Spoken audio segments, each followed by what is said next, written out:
You know that moment when your whole world shatters and all you can do is smile. That was me at Thanksgiving dinner when my sister Clara stood up, tapped her champagne glass, and announced she was the new CEO of our family company. The company I built from the inside for 12 years while she played office politics and took credit for my work. But that wasn't the worst part. She turned to me in front of our entire family and said with this cold, triumphant smile, "Mom and Dad have decided the company needs fresh leadership. You're terminated, effective tomorrow morning." Everyone expected me to cry, to beg, to fall apart. Instead, I picked up my napkin, wiped my mouth, and said 2 words, "Congratulations, Clara." Then I walked out to my car and made one phone call. See, what my darling sister didn't know, what my parents didn't know, is that I'd been preparing for this exact moment for months. I knew it was coming, and I wasn't just prepared to survive it, I was prepared to win. That phone call. It set in motion a chain of events that would expose every lie, every betrayal, and every dirty secret my family had buried for decades. What they did to me was cruel. What I'm about to do to them, that's called justice. By the time this story is over, you'll see how a woman who lost everything in one night took back not just her career, but her power, her dignity, and her family's entire legacy. And she did it so brilliantly that they never saw it coming until it was too late. Tomorrow morning wasn't going to be fun. It was going to be legendary. My name is Melissa James. I'm 37 years old, and until tonight, I was the chief financial officer of James & Compton, the manufacturing company my grandfather built from nothing 50 years ago. For the past 12 years, I've been the one actually running this company, balancing the books, managing operations, negotiating contracts, keeping us profitable through recessions and supply chain disasters, while everyone else took the credit. But tonight at our family's Thanksgiving dinner, I'm about to learn that 12 years of loyalty means absolutely nothing when you're not the favorite child. The dining room of my parents' estate looks like something out of a magazine. All crystal chandeliers, polished mahogany, and china so expensive you're afraid to breathe near it. The long table is set with our grandmother's best silver, the kind that gets polished twice a year whether it needs it or not. Candles flicker in their holders, casting warm light across the faces of my family. It should feel cozy, traditional, safe. Instead, the air feels heavy, like the moment before a thunderstorm when you know something's coming but you can't quite see it yet. I sit across from my younger sister Clara, watching her pick at her sweet potatoes with that satisfied little smile she gets when she knows something you don't. Clara is 32, beautiful in that effortless way that's always come naturally to her with our mother's blonde hair and delicate features. She's wearing a cream silk blouse that probably cost more than most people's mortgage payments, and her engagement ring catches the candlelight every time she moves her hand. She's always been the golden child, the one our parents show off at charity galas, the one whose college graduation photos still sit in silver frames on every surface of this house, while mine are tucked away in some drawer upstairs. I've made my peace with that over the years, or at least I thought I had. Our parents sit at opposite ends of the table like a king and queen holding court. My father, Robert James, 63 years old and still handsome in that distinguished silver fox way, carves the turkey with practiced precision. My mother, Patricia, sits straight-backed in her chair, her pearl necklace perfectly positioned, her expression carefully neutral. But I've noticed something tonight that makes my stomach tight with unease, the way they keep glancing at each other. Little looks that pass between them like secret messages. The way my mother's hand trembles slightly when she reaches for her wine glass. The way my father clears his throat twice, but doesn't say whatever he's thinking. Something is coming. I can feel it the way you feel a train approaching before you see it. "Melissa, darling, you've barely touched your food," my mother says, her voice carrying that tone of gentle criticism she's perfected over decades. "Is something wrong with the turkey? I had Chef use that recipe you liked last year." "It's perfect, Mom," I say, forcing a smile. "I'm just not very hungry tonight." That's a lie. I'm starving. But my throat feels too tight to swallow, and I can't shake the feeling that I need to stay alert, stay present, pay attention to what's happening around me. Clara sets down her fork with a delicate clink against her plate. She reaches for her champagne glass. When did someone pour champagne and stands up slowly, gracefully, like she's practiced this moment in front of a mirror? She taps a knife against the crystal, and the clear, sharp sound cuts through the low conversation around the table. "Everyone," she says, her voice bright and confident, "I have an announcement to make." The table falls silent. My Uncle Frank stops mid-chew. My Aunt Margaret sets down her wine glass. Even the staff standing discreetly by the kitchen door seem to freeze in place.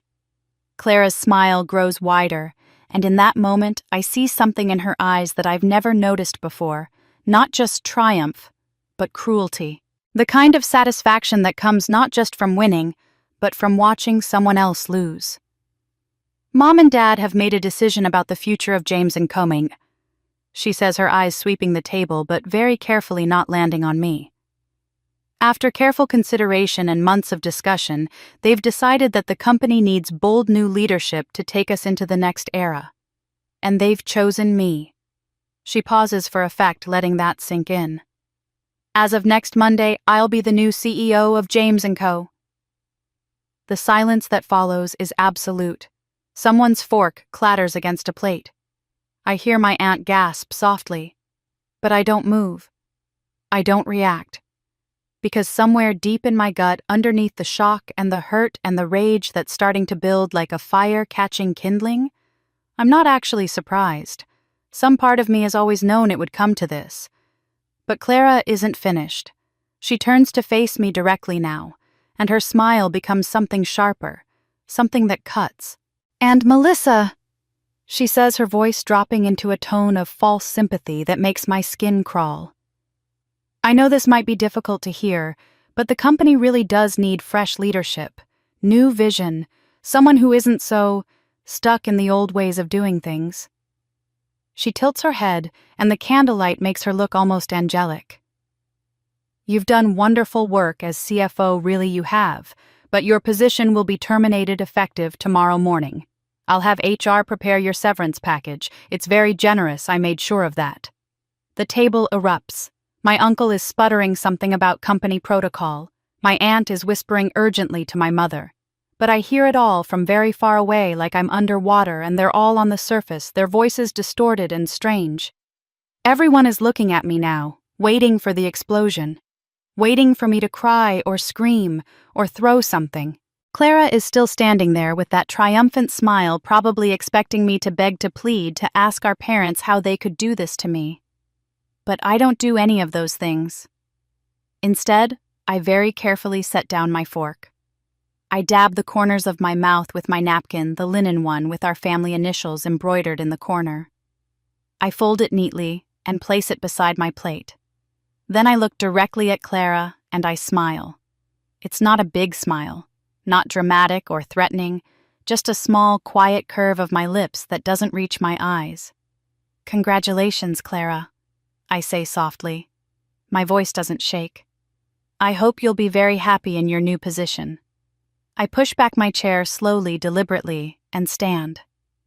I can feel everyone's eyes on me, feel the confusion radiating off my family like heat. This isn't how this was supposed to go. I was supposed to fall apart. That was the plan. That's what they wanted. I walk to where my mother sits frozen with her wine glass halfway to her lips, and I kiss her cheek. "Thank you for dinner, Mom. It was lovely." Then I walk out of that dining room with my head high and my back straight, and I don't look back even once. I hear Clara say something behind me, probably something cutting and clever, but I don't register the words. I'm already too far away, already moving toward what comes next.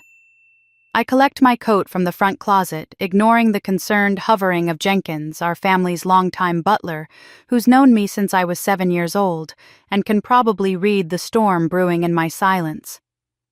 I walk out the front door into the cold November night, my heels clicking on the stone steps, my breath making clouds in the freezing air. My car is waiting in the circular driveway, and I slide into the driver's seat, close the door, and finally let myself exhale. My hands are shaking now, adrenaline flooding my system. But underneath the shock and the hurt, I feel something else rising. Something cold and clear and absolutely certain. I pull out my phone and scroll through my contacts until I find the number I need. The number I've kept saved for 2 years, ever since he left the company under mysterious circumstances that Clara never wanted to talk about. I hit call. It rings twice before he answers. Melissa. Ethan Cole's voice is surprised cautious. It's been a while. They just fired me, I say without preamble. At Thanksgiving dinner, Clara announced she's the new CEO and I'm out effective tomorrow. There's a long pause. Then Ethan's voice changes, becomes sharper, more focused. So it's happening. Just like we thought it would. Just like we thought it would, I confirm. Are you ready? He asks. I look back at the house where my family is probably still sitting around that table, probably celebrating Clara's victory, probably thinking this is over and they've won. I've been ready for months, I say quietly. Let's begin. I end the call and sit in my car for one more moment, watching the warm light spilling from the windows of my childhood home.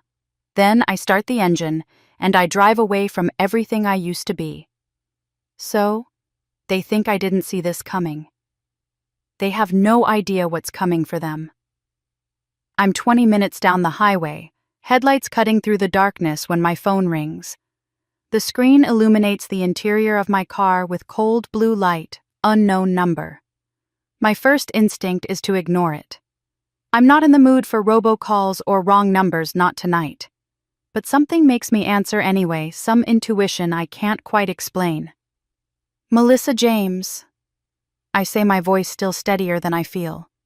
Melissa, don't react. Don't fight back tomorrow. The voice is male familiar in a way that makes my heart skip a beat.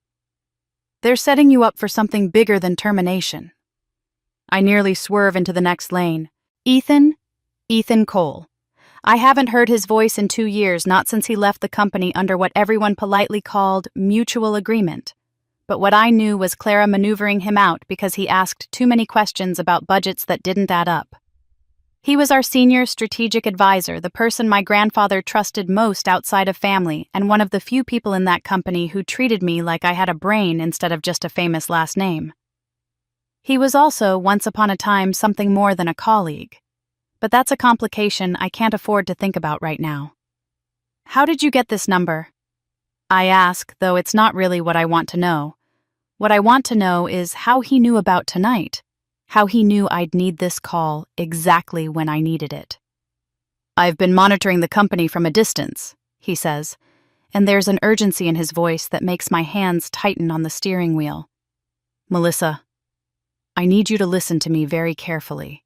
Over the past 6 months, someone has been creating fraudulent accounting records in the company's system, fake transactions, forged signatures, suspicious fund transfers to shell companies that don't actually exist. My stomach drops. What are you talking about?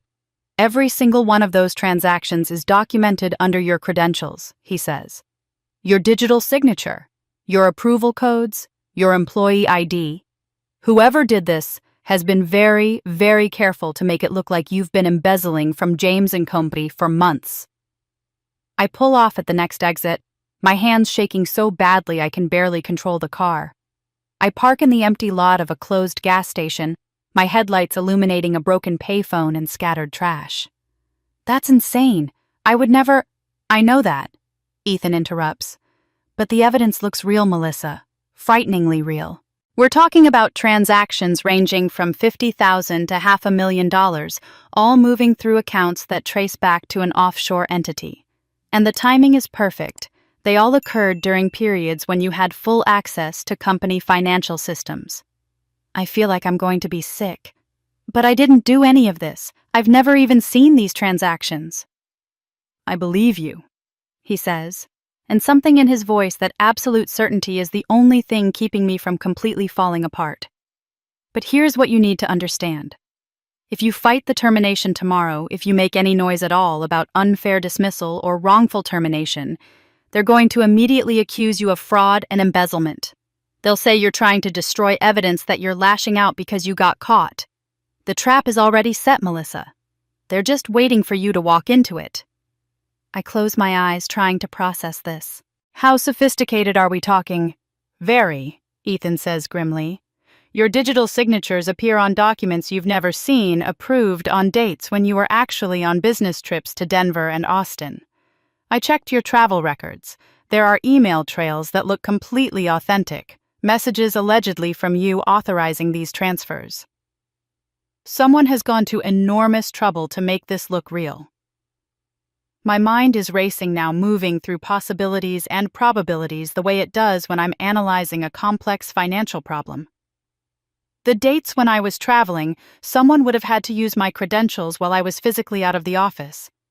That means it's someone internal, someone with high-level access. Exactly, Ethan says. And that's why I've been gathering evidence for the past 2 years. When Clara forced me out, I knew something was wrong. The numbers weren't adding up even then, but I couldn't prove anything. So I've been watching from the outside, collecting data, following digital trails, and what I've found goes way beyond simple embezzlement. What do you mean? My voice sounds hollow even to my own ears. I can't explain everything over the phone, he says. But Melissa, this isn't just about you and Clara fighting over a CEO position.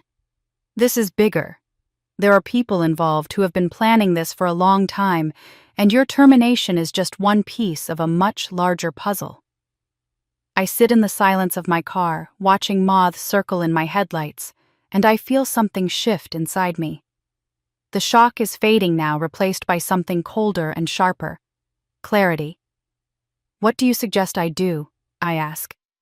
Let them think they've buried you, Ethan says, and I can hear the strategic mind that made him such a valuable advisor clicking into place. Sign whatever termination papers they put in front of you. Don't fight, don't protest, act defeated. That's when people get careless, when they think they've won. They'll start making mistakes, and that's when we move. I say quietly. There's a pause on the other end of the line. I'm offering to help you, Melissa. I have evidence. I have contacts. I have resources they don't know about. But I need you to trust me. Trust. That's a complicated word when it comes to Ethan Cole. We have history, the kind that ended with hurt feelings, and words we didn't mean, and a proposal I turned down because I was too loyal to a family that apparently never deserved that loyalty. Seeing him again, working with him, trusting him with something this important that's going to dredge up emotions, I've spent 2 years trying to bury. But right now, sitting in this parking lot with my entire world crumbling around me, I don't have the luxury of protecting my heart. Send me what you have. I say. Everything. I want to see these documents. I'm sending them now, Ethan says. Check your personal email, not your company account. And Melissa, I'm sorry about all of this, about what they're doing to you. But we're going to fix this. I promise you that. The call ends, and I sit in the darkness listening to my phone buzz with incoming emails. I open my personal account with shaking hands, and there they are, dozens of files, each one more damning than the last. Transaction records with my name, approval forms with my signature, email chains I never wrote. And at the top of one document dated 3 days ago, a fund transfer for $275,000 to an account in the Cayman Islands, authorized by Melissa James, Chief Financial Officer. I stare at my own forged signature until the letters blur together, and I finally understand exactly how much trouble I'm in. I don't go home that night. Instead, I check into a hotel 20 miles outside the city, somewhere anonymous where nobody knows my name or my face. I spread the documents across the desk in my room like a detective organizing evidence at a crime scene, and I spend the next 8 hours doing what I do best, analyzing numbers, looking for patterns, searching for the truth buried in the lies. The forgeries are extraordinary. Whoever created these documents understood not just accounting, but how I think, how I work, how I structure my approvals. There are 47 separate transactions spread across the past 12 months, ranging from $50,000 on the low end to $500,000 on the high end. Each one is funneled through shell companies, with names designed to sound legitimate but vague enough to avoid scrutiny. Consulting Services, LLC, Advisory Group International Strategic Solutions, Partners Global Business Initiatives. The kind of vendors that could theoretically exist in any large company's ecosystem without raising immediate red flags. My signature appears on every single approval form, and it's not just a sloppy forgery.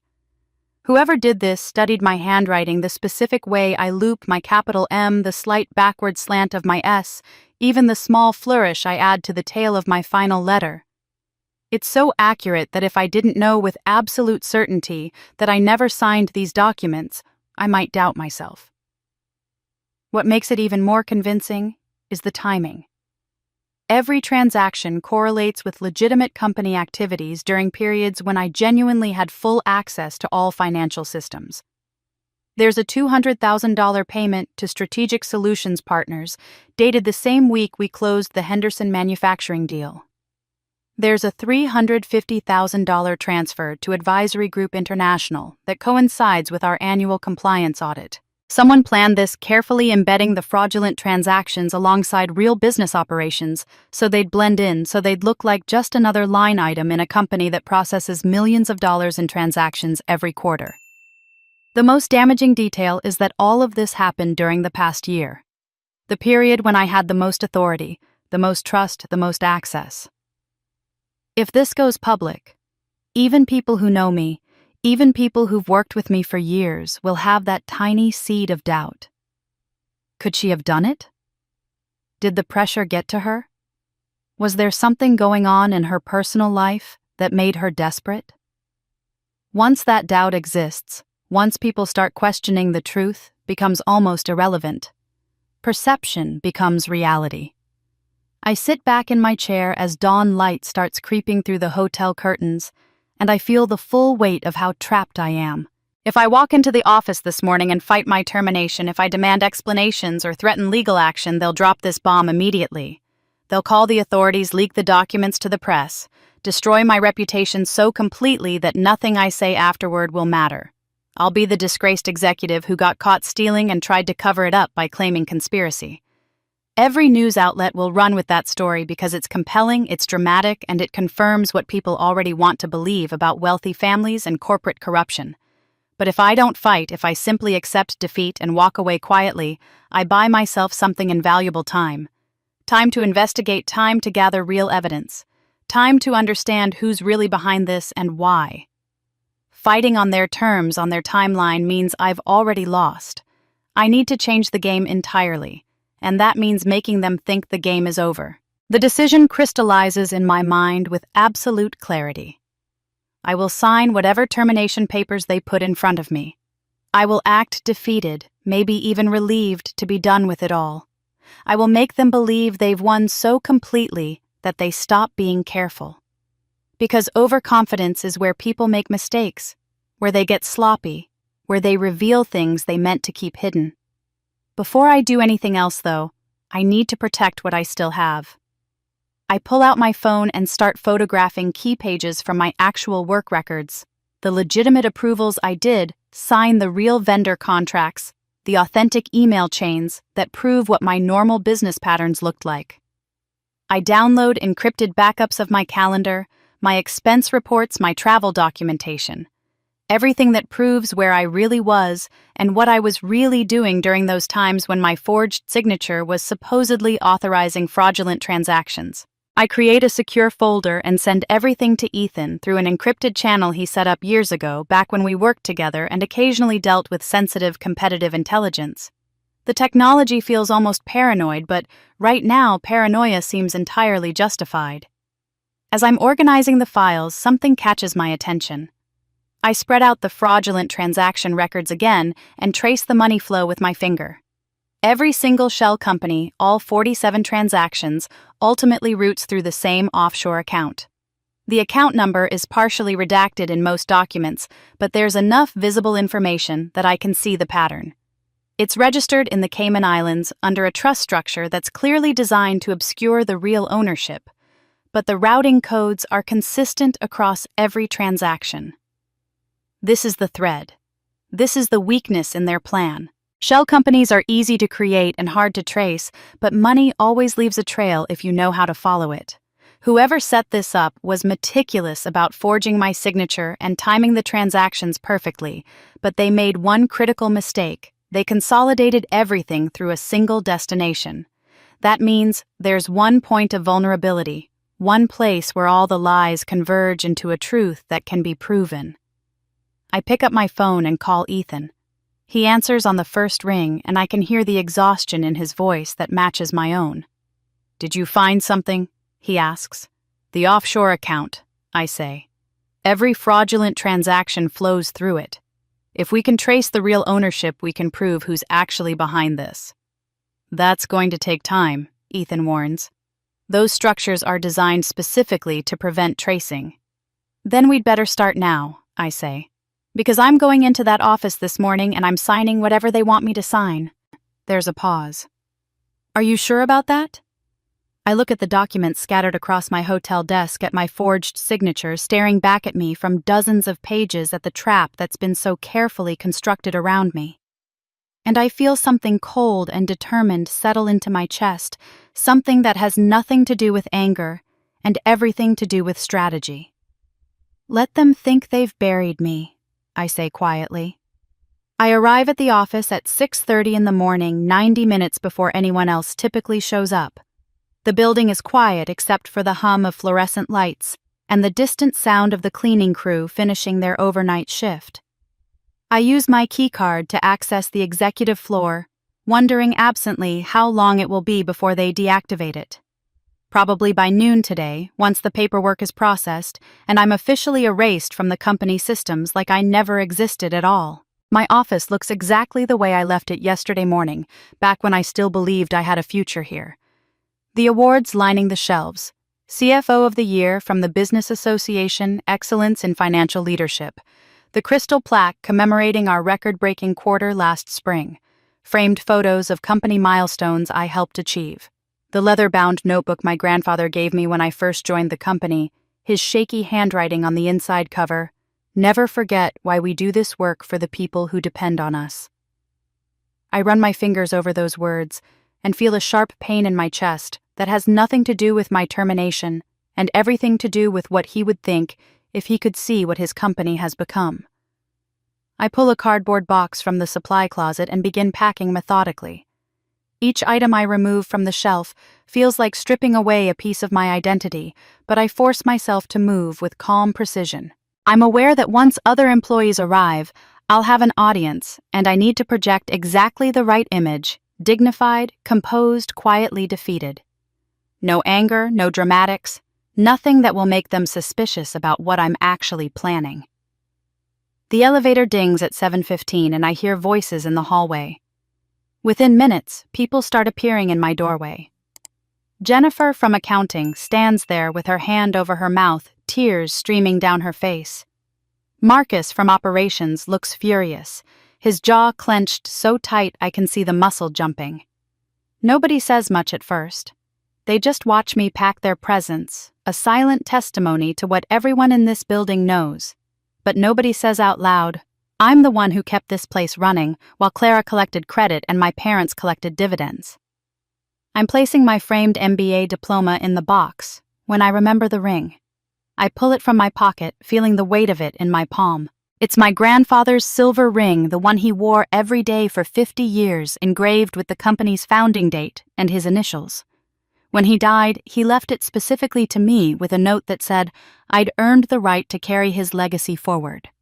I've kept it in my desk drawer for years, too precious to risk losing, taking it out sometimes when I needed to remember why I fought so hard for this place. Now I set it carefully on the desk, positioning it near the edge where it catches the morning light streaming through the window. To anyone watching, it looks like a sentimental gesture, like I'm leaving behind a piece of my heart, because it hurts too much to take it with me. What they don't know is that Ethan had it modified 3 days ago after I told him I suspected something was coming. The band now contains a miniature camera and audio recorder technology so advanced and so small that it's completely invisible to the naked eye. The battery will last for weeks, and it's already synced to my secure cloud server. Everything that happens in this office from this moment forward will be recorded and backed up where no one can erase it. I close the last box and take one final look around the space that's been mine for over a decade. Then I pick up my boxes and walk toward the elevator. The hallway has filled with people, now employees emerging from their cubicles and offices to watch me leave. The silence is profound and somehow louder than if they were all talking at once. I see Sarah from HR crying quietly into a tissue. I see Tom from the warehouse standing with his arms crossed, shaking his head in disgust. I see Marcus step forward and reach for one of my boxes. "Let me help you with those," he says, his voice rough with emotion. "Thank you, Marcus," I say quietly, and I let him take the heavier box. As we walk to the elevator, people approach me one by one. Jennifer slips a piece of paper into my hand with her personal phone number scrawled on it. David, from legal, whispers, "Call me if you need anything, and I mean anything." Michael Chen, our senior accountant, who's been with the company almost as long as I have, steps directly into my path and looks me in the eyes. "We all know who really built this company," he says loud enough that everyone nearby can hear. "Whatever happens next, you need to know that." I feel my throat tighten with genuine emotion, but I manage to nod and squeeze his shoulder as I pass. These people, these colleagues who've worked beside me through late nights and crisis situations and impossible deadlines, they're the real heart of James & Combe. Clara has the title now, and my parents have the ownership stake, but loyalty can't be transferred with a signature. Trust can't be commanded from a corner office. Respect has to be earned over years of showing up and doing the work and treating people like they matter. Clara has none of those things. She has power without foundation authority, without credibility. And that difference, that fundamental hollowness at the core of her victory, is going to matter more than she realizes. The elevator doors close, and Marcus and I ride down in silence. He helps me load the boxes into my car, and then he stands there in the parking garage looking at me with an expression I can't quite read. "This isn't right," he finally says. "What they did to you. It's not right, and everybody knows it."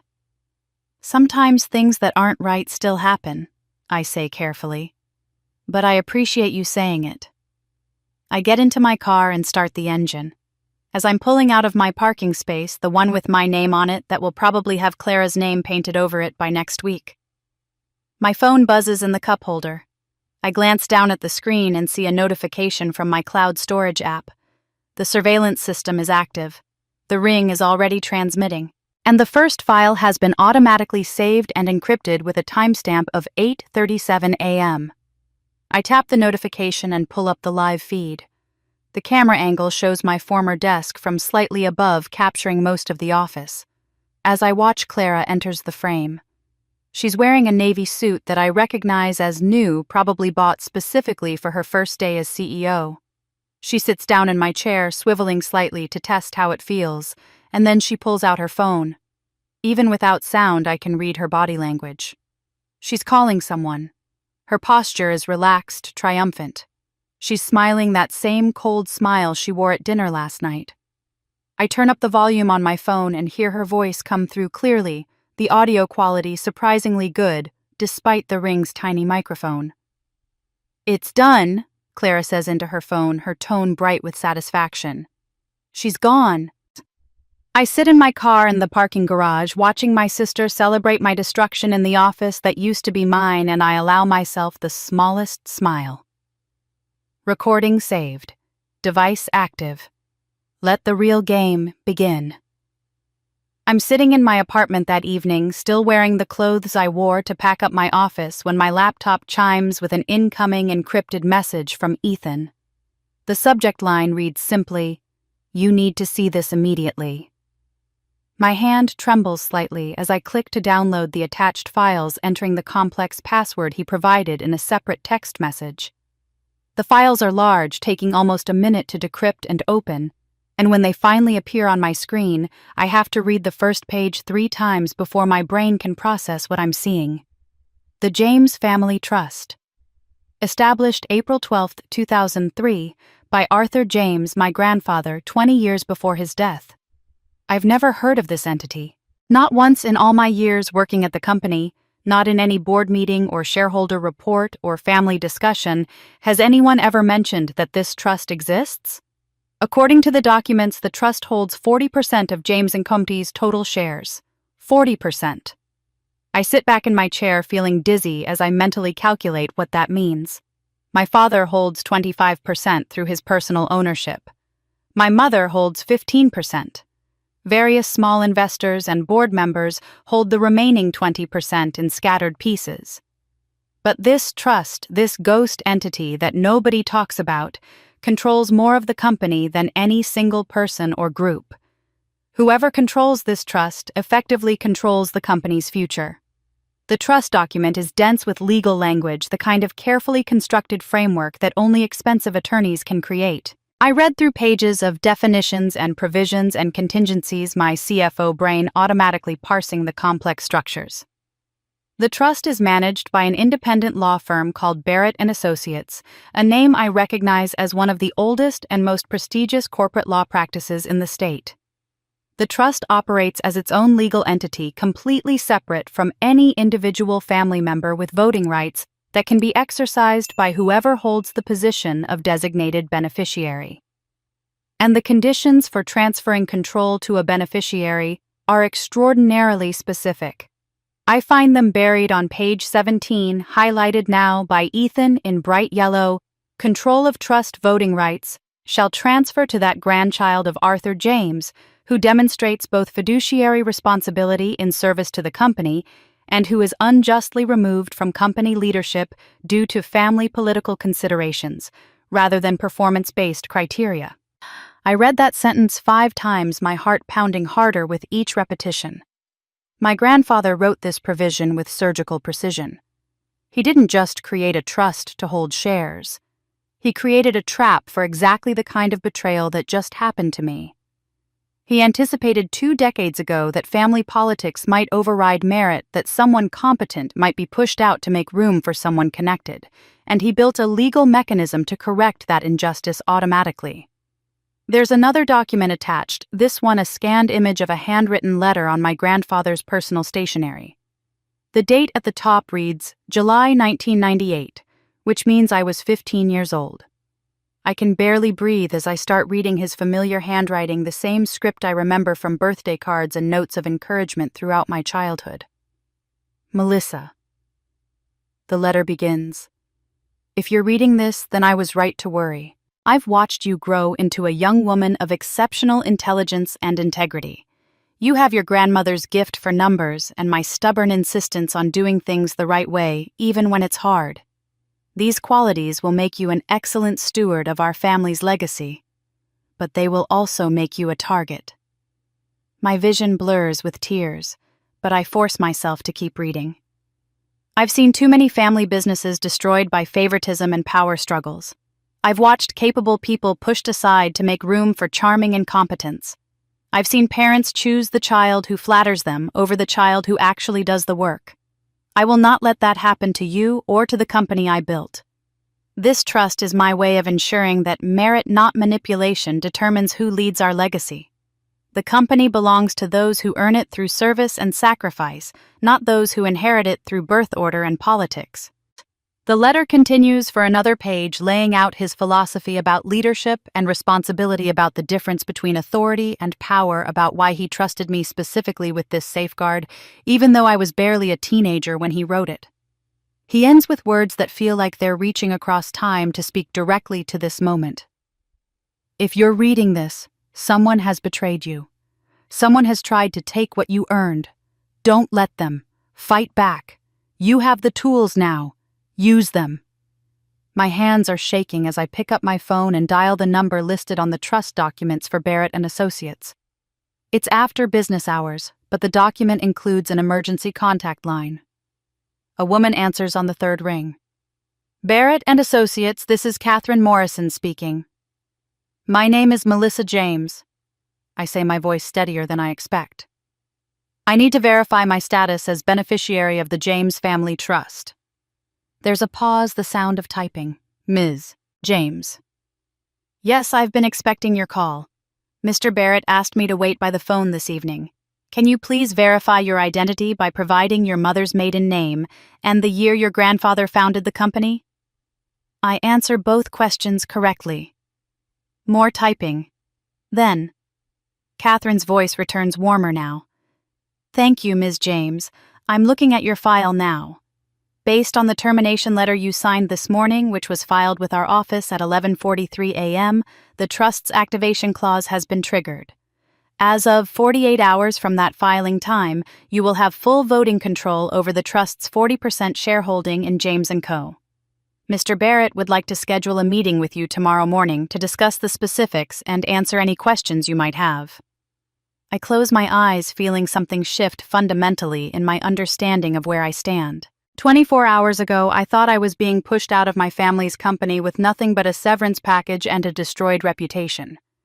Now I'm learning that my grandfather gave me the keys to the kingdom 2 decades ago, just waiting for the right circumstances to activate them. Tell Mr. Barrett I'll be there at 9 a.m., I say. After I hang up, I sit in the growing darkness of my apartment, my laptop screen the only source of light. I pull up the Trust's balance sheet one more time and stare at the number 40% ownership. Enough to block any major decision. Enough to force votes. Enough to remove a CEO if necessary. Clara thinks she's won. My parents think they've successfully maneuvered me out. They have no idea what's coming. I look at my grandfather's letter one more time at his handwriting that seems so alive despite being written when I was just learning algebra, and I whisper into the empty room. Let's begin. The meeting with Mr. Barrett the next morning confirms everything Ethan sent me, and by noon, I have full legal documentation proving my control over the trust. But documentation isn't action, and I don't have time to waste. Within hours of leaving Barrett's office, I'm already making calls, already setting pieces in motion that Clara won't see coming until it's far too late. My first target is Hartwell Industries, a mid-sized manufacturing competitor that James & Company almost acquired 3 years ago. I remember the due diligence report I prepared back then, recommending the acquisition as strategically sound. My father dismissed it in a board meeting, saying Hartwell was too small to matter, not worth the headache of integration. What he meant was that buying Hartwell would require actual work, actual change, actual engagement with operations. Much easier to just coast on our existing market position and let someone else worry about growth. But I remember something else about Hartwell. Their owner, Thomas Hartwell, is 68 years old and has been trying to retire for years. He can't find a buyer willing to preserve his company culture and protect his employees' jobs. Most potential acquirers just want to strip the assets and eliminate the workforce. I also know, because I make it my business to know these things, that Hartwell is currently struggling with a cash flow crisis that could force bankruptcy within 6 months. I call Thomas directly, not through intermediaries or lawyers, and I make him an offer over lunch at a quiet restaurant downtown. $8 million to restructure Hartwell into a new entity, with him staying on as senior advisor for 2 years to ensure continuity. The company will be renamed Clarity Industries, and while I don't explain the bitter irony of that name, I see Ethan's smirk when I tell him about it later. Thomas will retain a small equity stake. His employees will keep their jobs with better benefits, and the company will have the capital to not just survive but expand. The catch I explained to Thomas is that the public-facing CEO will be Ethan Cole, while I remain the anonymous majority owner operating through a holding company structure. Thomas, who's known me professionally for years and respects my work, even if we were technically competitors, doesn't ask many questions about why I want anonymity. He's smart enough to read between the lines, smart enough to understand that something complicated is happening with my family's company. He just nods slowly and says, "When can we start the paperwork?" 2 weeks later, Clarity Industries officially exists, and I own something that gives me leverage my family doesn't even know about yet. But ownership isn't enough. I need to make clarity matter, and the fastest way to do that is to attack James & Co. Where it's most vulnerable, the supply chain I built myself over 12 years of careful relationship management. I know every vendor, every contract term, every negotiation pain point.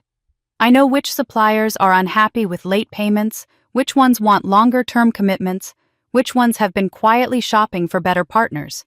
I start with Robertson Materials, our primary raw materials supplier. They've been frustrated with James & Company for months because Clara, in one of her early cost-cutting initiatives, extended payment terms from 30 days to 60 days without negotiating it properly. I call Robertson's VP of Sales and offer him something simple: 45-day terms, a 3-year contract instead of annual renewals, and guaranteed minimum order volumes that give him revenue predictability. He signs with clarity within a week. Next is Landmark Logistics, who handles our distribution and warehousing. They've been wanting to upgrade their fleet but can't get James & Company to commit to the volume necessary to justify the investment. I offer them a 5-year contract with graduated volume increases and agree to cover 20% of their fleet upgrade costs in exchange for priority service.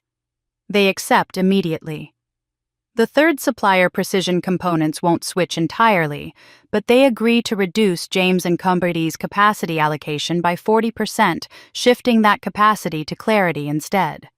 They're careful not to breach their existing contracts, but they're equally careful to make sure I know they're positioning for a future where Clarity is their primary customer. Clara won't notice any of this immediately. The contracts don't expire for 60 to 90 days, and even then the impact will be gradual. But 3 months from now, James & Company will suddenly find itself unable to fulfill orders on time, unable to access the materials and logistics capacity it needs, unable to serve clients who've counted on us for years. And Clara will have no idea why it's happening or how to fix it because she never bothered to learn how the actual business operates. I'm working late in my apartment reviewing supplier contracts on my laptop when Ethan arrives with coffee and takeout food. We've fallen into this routine over the past 2 weeks, working together the way we used to years ago, when we were both young and ambitious and believed we could fix anything if we just worked hard enough. But there's a tension now that wasn't there before. Or maybe it was always there, and we're just finally acknowledging it. He sets the coffee beside my laptop and sits down across from me, and for a long moment, neither of us says anything. Then he speaks, his voice quiet, but carrying an edge I haven't heard before. "I waited 2 years for you to call," he says, not looking at me. "After I left the company, after everything that happened between us. I waited because I thought eventually you'd realize that you couldn't fix your family, that you couldn't save people who didn't want to be saved." I feel something twist in my chest, old pain mixing with new regret. 5 years ago, Ethan proposed to me.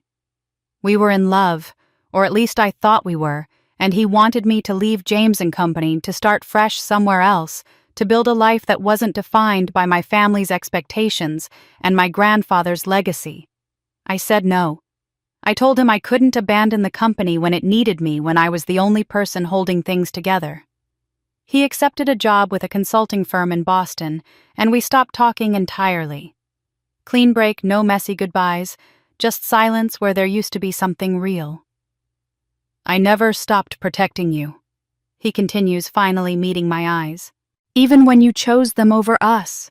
Even when you made it clear that the company mattered more than I did. I kept watching, kept monitoring, kept gathering information because I knew someday they'd do exactly what they just did. And I wanted to be ready to help you when it happened." I don't know what to say to that.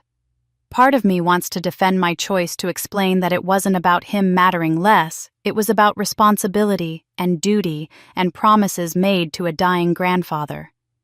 But another part of me knows he's right. I did choose the company over him. I chose the family that just betrayed me over the man who actually loved me.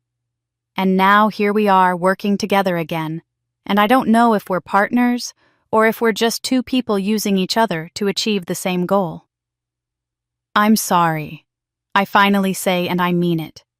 "You deserved better than what I gave you." He nods slowly, but doesn't say anything else. Some wounds don't heal just because you acknowledge them. Some damage can't be undone just because you're on the same side again. My phone buzzes with a news alert breaking the heavy silence. I glance at the screen and see the headline that makes my jaw clench. Clara James promises bold new era for family company. I click the article and read Clara's quotes about innovation and fresh perspectives and leading James and Company into the future. Not a single mention of the 12 years of work that built the foundation she's now standing on. Not a word about the people who actually made the company successful. I set down my phone and look at Ethan. Let's make sure her bold new era is very short, I say. While Clara makes promises to the press about her bold new era, I'm making quiet moves she'll never see in time. But I don't have to wait long to see the first cracks appear in her carefully constructed facade. Ethan has maintained contact with several people still inside James & Kodu, and 2 weeks after my departure, he forwards me notes from the first board meeting under Clara's leadership. Reading them feels like watching a slow-motion car crash. The CFO's report prepared by my former deputy, who now reports directly to Clara, shows trends that would alarm anyone who actually understands what they're looking at. 3 major clients have postponed significant orders, and when pressed for reasons, they all cited some version of uncertainty about company direction. That's corporate speak for, we don't trust the new leadership. Operating margins have dropped 3% in just 2 weeks, a decline that would normally trigger immediate investigation and corrective action. But according to Ethan's source, Clara dismissed it as seasonal fluctuation, a term that might sound plausible to people who don't work in manufacturing, but is essentially meaningless to anyone who does. What catches my attention most is Raymond Cole's questioning. Raymond has been on our board for 23 years, longer than anyone except my parents. He was my grandfather's closest friend and advisor, the person Grandpa trusted most outside of family. According to the notes Raymond asked, pointed specific questions about vendor relationships and supply chain status. Clara answered confidently, but Raymond apparently noticed something I would have noticed too if I'd been there. She was reading from prepared notes, speaking in generalities, unable to provide actual details when pressed. She doesn't know the business. She knows talking points. The meeting adjourned with what the notes describe as visible tension and concerned expressions among board members.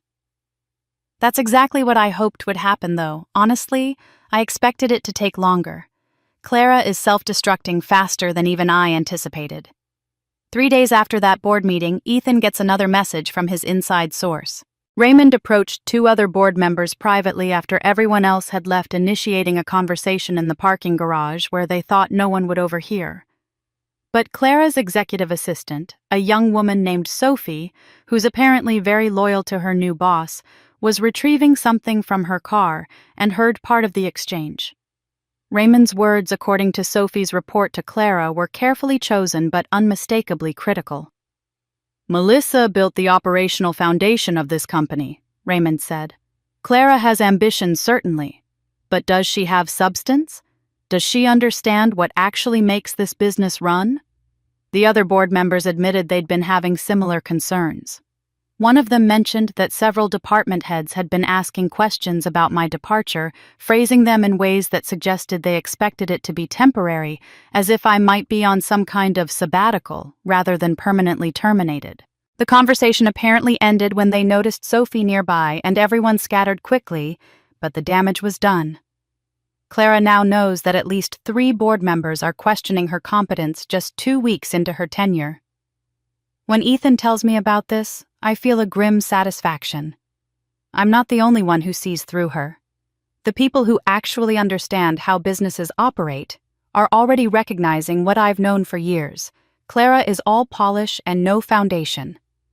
Then my phone rings with a number I don't immediately recognize. When I answer, I hear Raymond Cole's distinctive gravelly voice, warm but serious. Melissa, I hope I'm not calling at a bad time. I was wondering if you might be free for lunch tomorrow. There are some things we should discuss privately. We meet at a small Italian restaurant in the financial district, the kind of place where business people go for discreet conversations.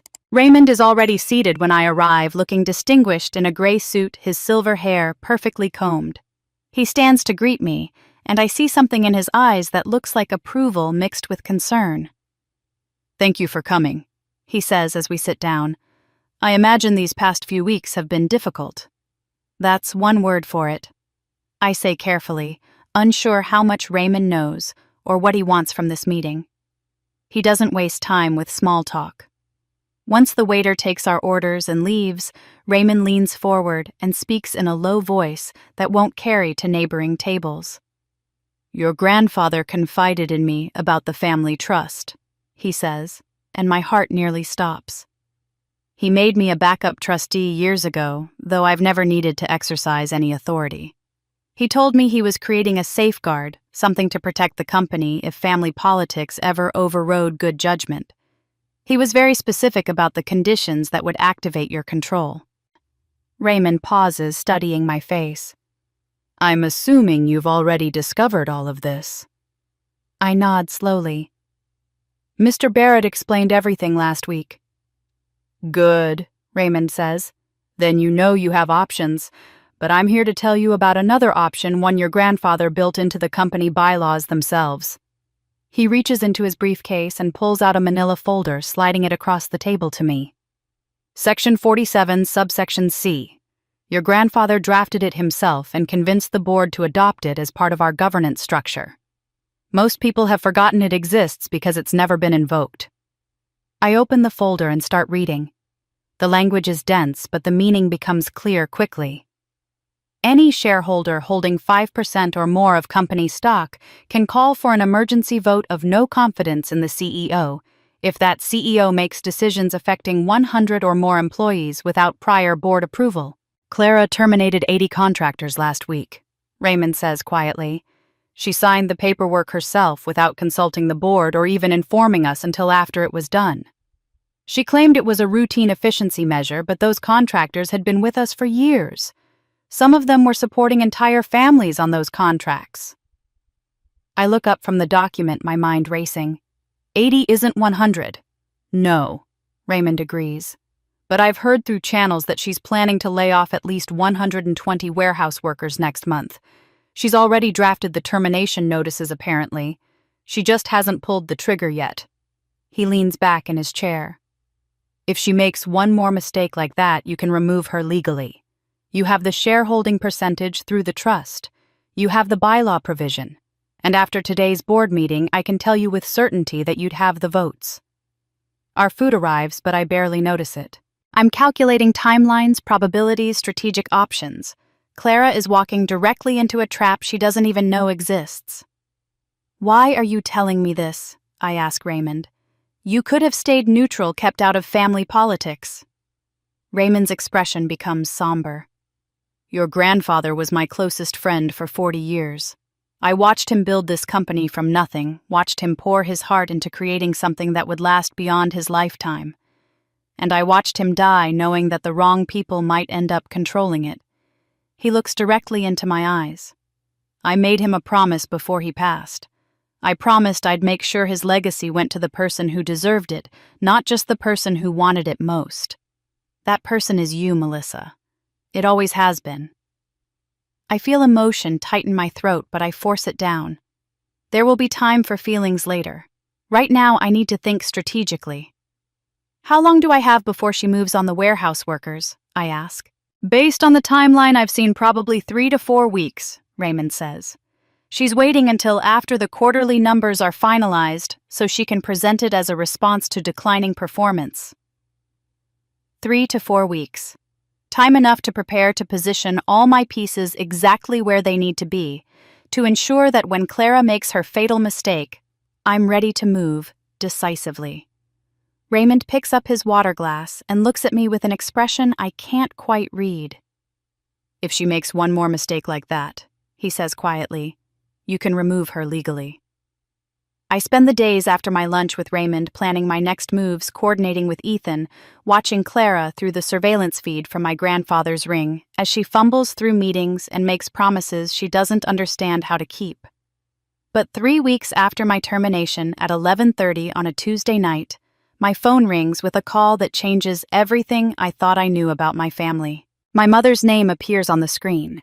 We haven't spoken since Thanksgiving, and for a moment I consider letting it go to voicemail.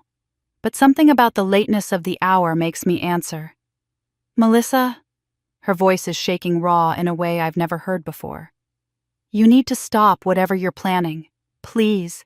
You don't understand what you're risking." I sit up straighter on my couch, suddenly alert. "What are you talking about?" "I know you're planning something," she says, and I can hear her crying now, trying to muffle the sound. "I know you well enough to know you wouldn't just walk away. And I need you to stop. I need you to just take your severance and go far away from this company and this family and never look back." "Why would I do that?" I ask, keeping my voice neutral even though my heart is pounding. There's a long silence on the other end, broken only by her ragged breathing. Then she speaks again, and her words come out in a rush, like she's been holding them back for years and can no longer contain them. "Your grandfather didn't die of a heart attack." The room tilts slightly. I grip the phone harder. "What?" "The coroner ruled it natural causes." My mother continues, her voice breaking. "He was 73.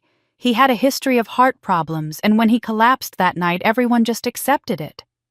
But I knew. God help me, I knew, and I said nothing." She's sobbing openly now. "The symptoms those last 6 months before he died, the weakness, the confusion, the pain, the way his hands shook when he tried to write. It wasn't heart disease. It was something else." "Mom, what are you saying?" I feel like I'm underwater, her words reaching me distorted and strange. "Someone was poisoning him," she whispers. "Slowly, carefully, over months. And I think it was your father." I've always thought it was your father, but I couldn't prove it, and I was too afraid to try. Too afraid of what would happen if I accused him, and was wrong, too afraid of what would happen if I accused him and was right. I stand up without meaning to, pacing across my living room as my mind races. "That's insane. Why would Dad—" "Because your grandfather was going to change his will," my mother interrupts. "He told your father that he was disappointed in how the company was being run, that he was going to make changes to ensure it went to someone who actually understood the business. Your father knew that meant you, and he couldn't let that happen." I feel sick. "You've kept this to yourself for 15 years. "I didn't have proof," she says desperately. "Just suspicions. Just a feeling in my gut that something was terribly wrong. But I kept his prescription bottles. All of them from those last 6 months. I couldn't bring myself to throw them away. I rented a storage unit, and I've kept them there all this time because something told me they mattered, that someday they might be important." She gives me the address of the storage unit and the key code, and I write them down with shaking hands. The next morning I drive to the facility on the edge of town, a grim concrete building with rows of identical orange doors. Inside Unit 247, among boxes of old clothes and forgotten furniture, I find a small cardboard box labeled only with a date the month my grandfather died. The prescription bottles inside are ordinary, the kind you'd find in any elderly person's medicine cabinet. Heart medication, blood pressure pills, vitamins. I handle them carefully, seal them in plastic bags the way I've seen done in crime shows, and take them to a private laboratory that Ethan recommends, one that specializes in forensic toxicology and doesn't ask unnecessary questions. The results take 4 days. When I return to collect them, the lab technician who hands me the report is a woman in her 60s with kind eyes and gray hair pulled back in a bun. She looks at me with an expression that combines professional neutrality with something deeper. Something that might be sympathy or might be shared female understanding of terrible truths. "I have to tell you," she says quietly. "In 30 years of doing this work, I've seen a lot of cases.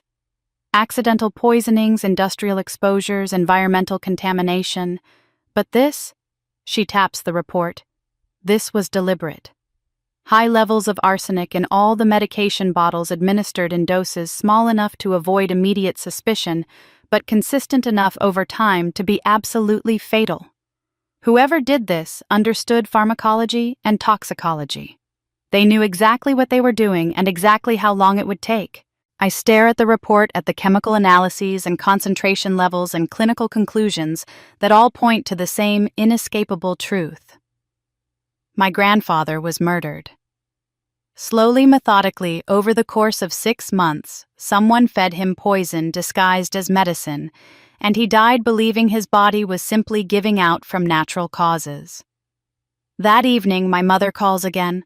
Her voice sounds hollower now, like the confession drained something essential out of her. "Did you find them?" she asks. "Yes, and you were right." I tell her about the lab results, about the arsenic, about the deliberate dosing that could only have been done by someone with access to his medications. She makes a sound that might be a sob or might be something beyond crying. "I loved him, you know, your grandfather. He was difficult and demanding and sometimes cruel, but he built something real, something that mattered. And I watched your father kill him and I did nothing. Why did you favor Clara?"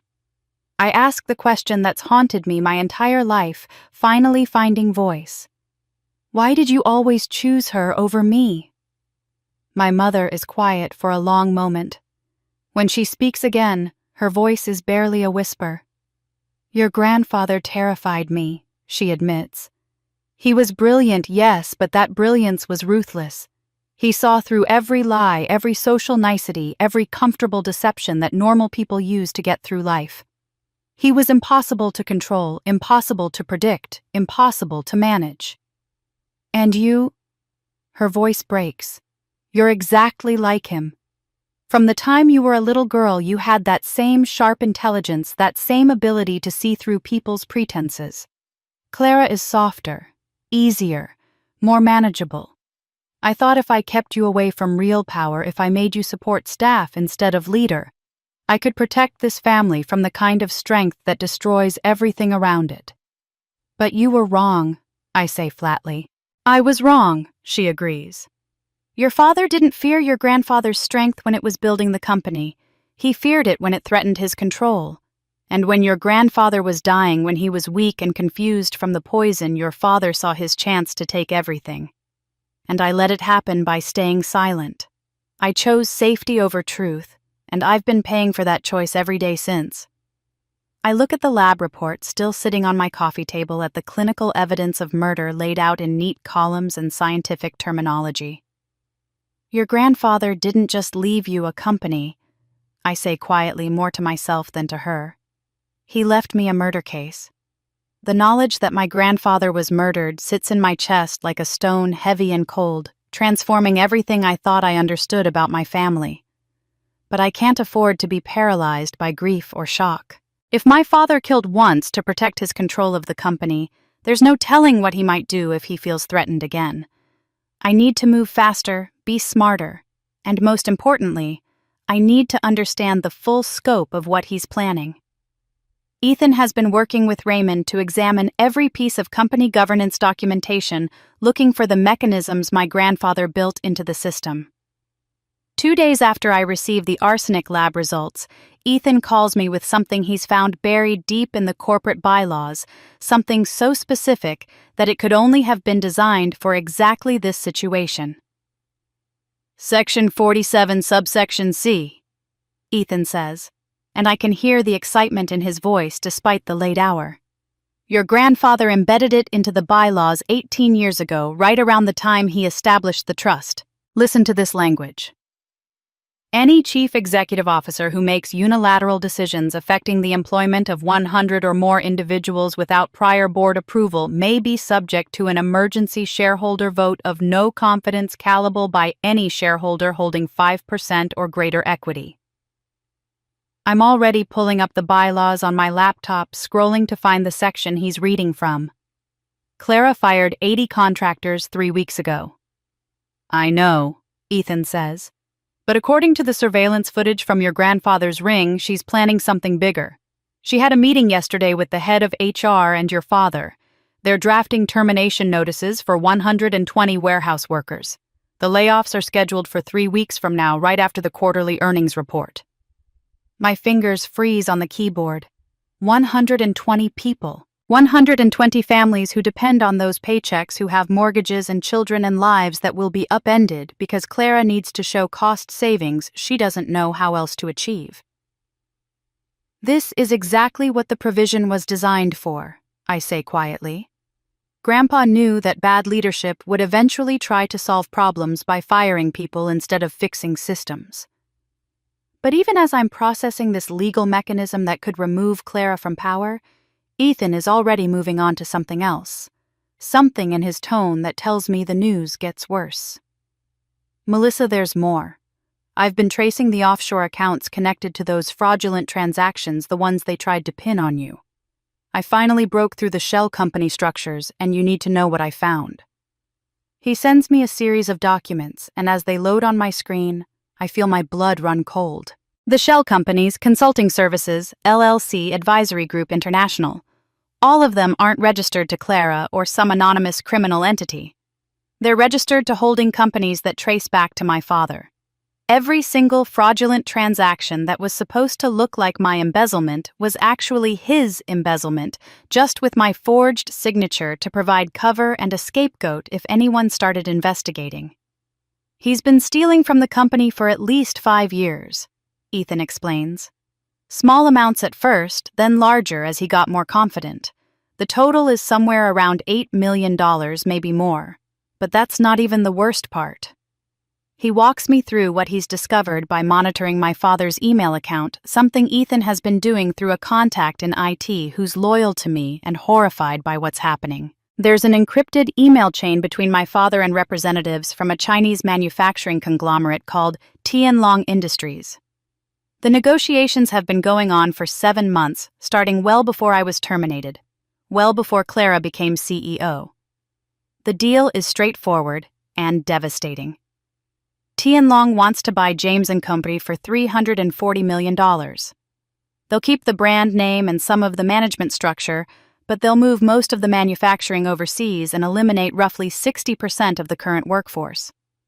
My father negotiated himself a $25 million advisory fee as part of the transaction, plus retention of his equity at the sale price. The entire deal is contingent on having a CEO who will sign the merger agreement without asking too many questions or conducting the kind of due diligence that might expose how badly my father has already looted the company. I read through the email chain with mounting horror and understanding. He needed Clara as CEO because she'd sign whatever he told her to sign. Exactly, Ethan confirms. And he needed you gone because you would have caught all of this. You built the financial systems. You know every account, every vendor relationship, every normal pattern of business. There's no way you wouldn't have noticed $8 million disappearing or questioned why we were suddenly in merger talks with a Chinese company nobody had heard of. I open the surveillance feed from my grandfather's ring, scrolling back through the archived footage until I find what I'm looking for. 3 days ago, Clara took a call in the office from my father. I turn up the volume and watch my sister, who I've spent months hating, sit at the desk that used to be mine and cry while talking to the man who murdered our grandfather. I don't understand these contracts, Dad, Clara says, her voice breaking. The language about asset transfers and workforce reductions, are you sure this is right? It feels like we're selling the company, not partnering with them. My father's voice comes through the phone speaker, and even through the recording, I can hear the cold impatience in his tone. Clara, we've been through this. You're the CEO now, which means you need to trust my guidance on complex strategic matters. Just sign the documents where I've marked them. I'll handle the details. That's what I'm here for. But what about the employees? The email says workforce optimization, but that sounds like layoffs.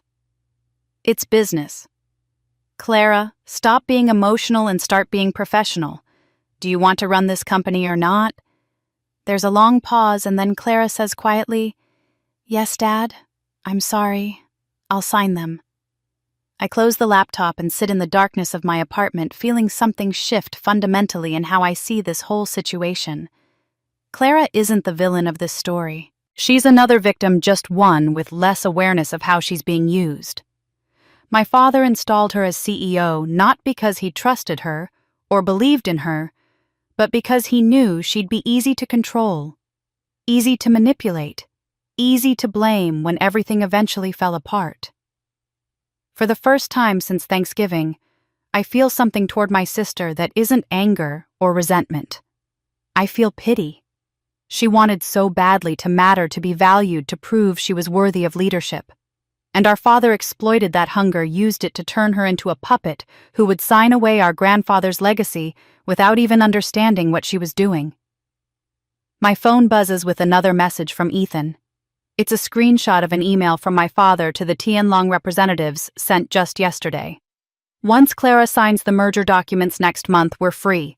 Everything will be finalized before anyone realizes what's happening. Melissa would never have agreed to any of this, which is why removing her was essential to the timeline. I stare at that sentence. Melissa would never have agreed. And I feel something crystallize inside me that goes beyond revenge or justice or even grief for my murdered grandfather. My father has been planning this for months, maybe years. He killed his own father-in-law to prevent interference. He framed me for embezzlement to remove me as an obstacle. He manipulated Clara into betraying me so he could use her as a compliant figurehead.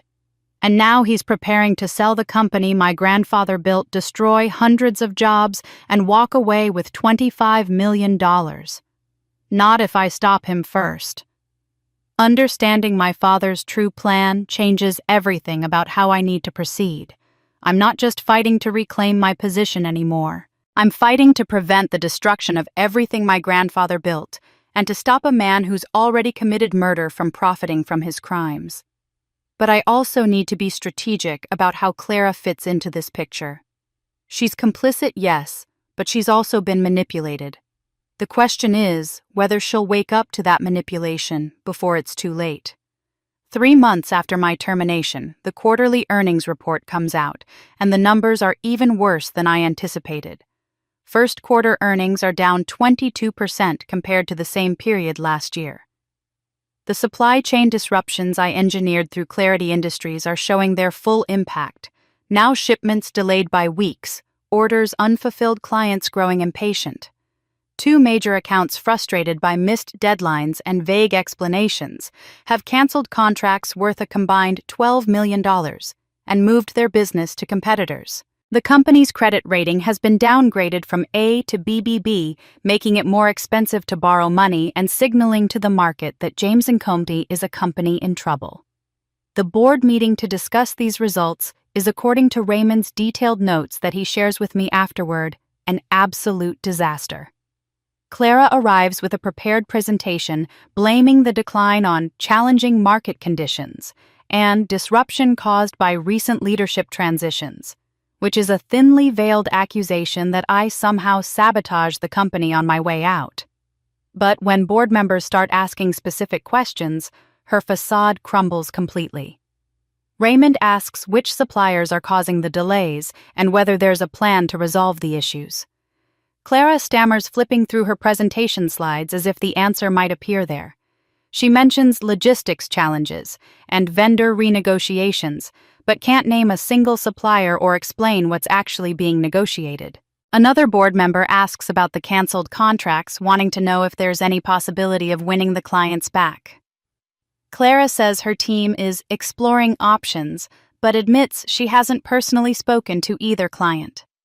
The room grows colder with each vague answer, and Raymond tells me he could literally see confidence draining from the other board members' faces as they realize their CEO doesn't actually understand what's happening to her own company.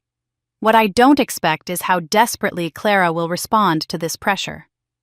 A week after that disastrous board meeting, Ethan's monitoring systems detect unusual activity.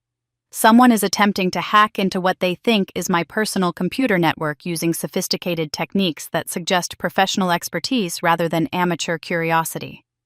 Ethan watches the intrusion attempt in real time, and what he sees makes him call me immediately.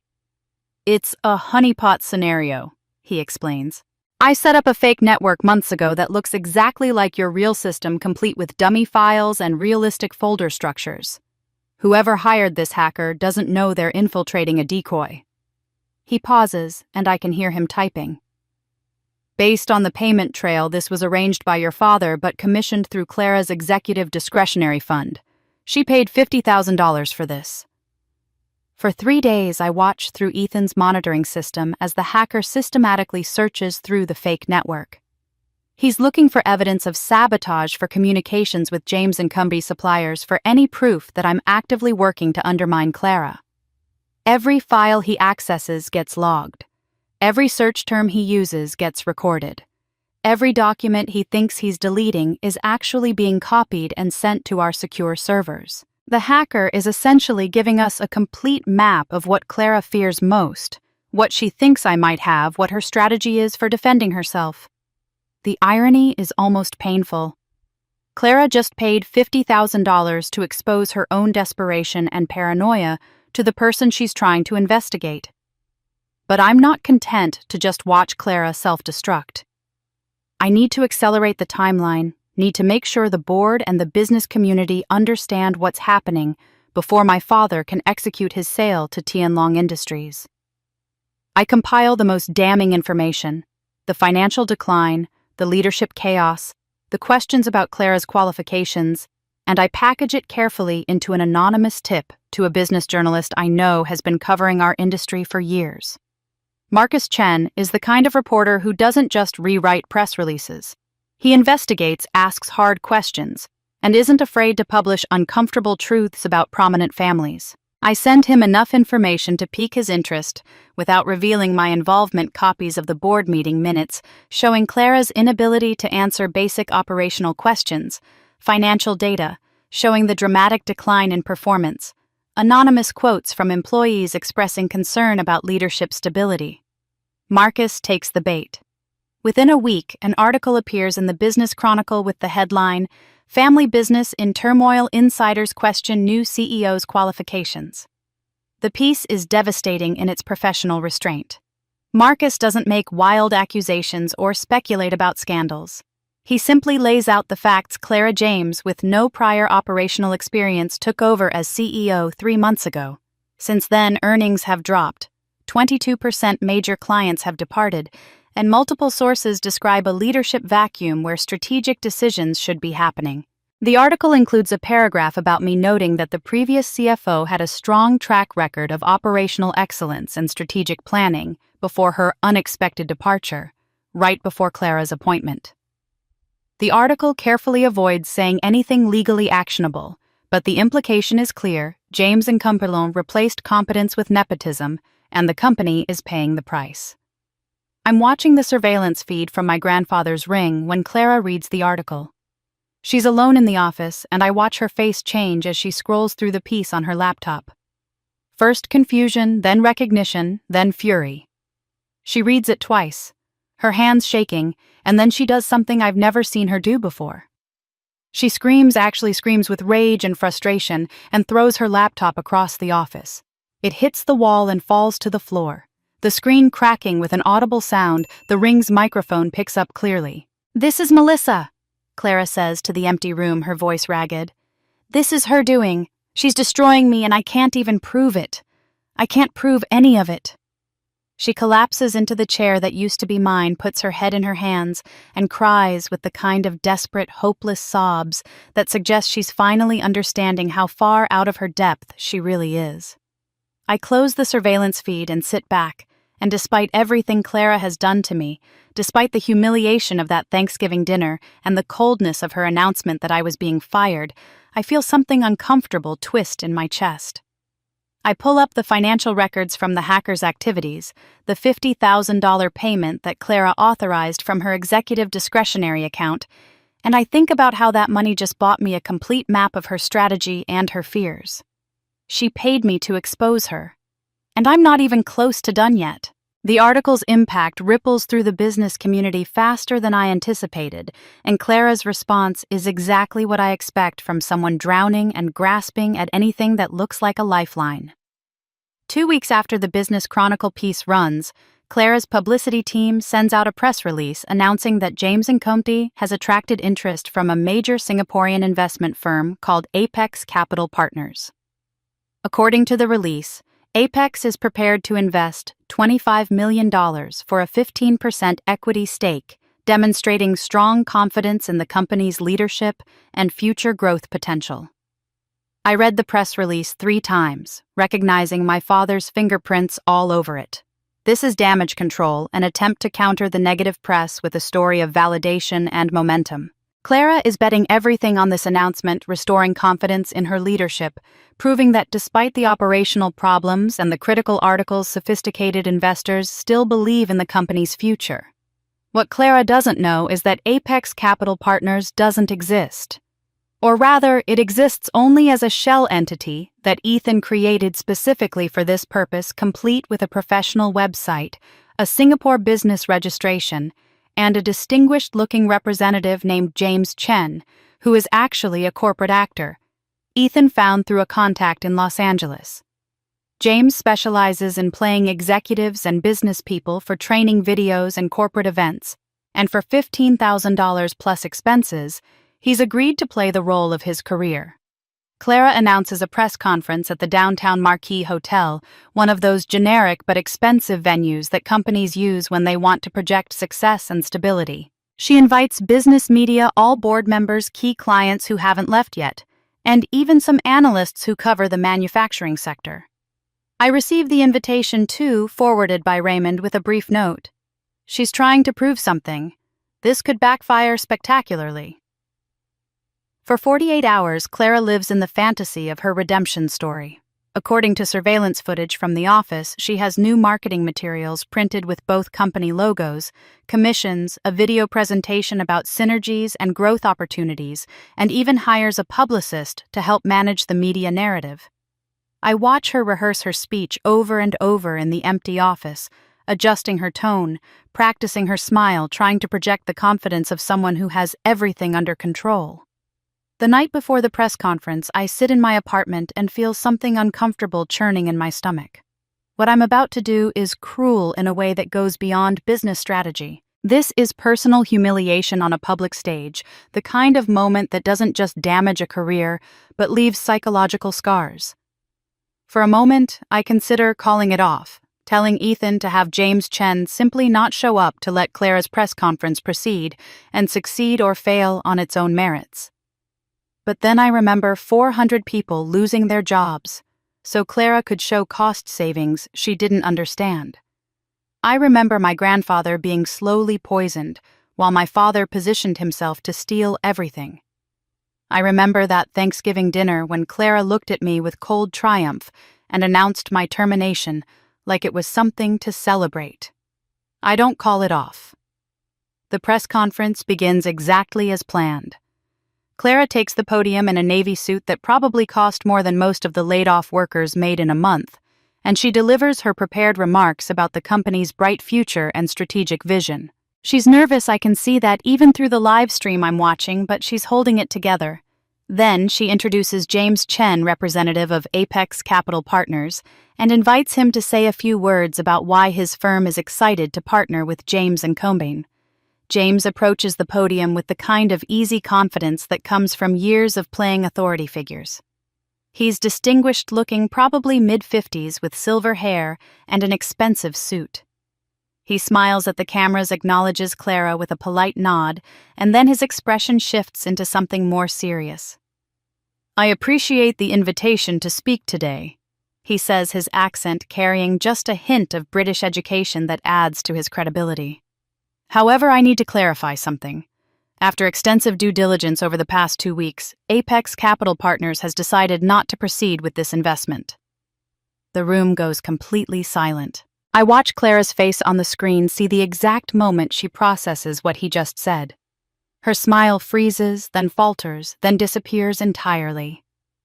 James continues, his tone professional but damning.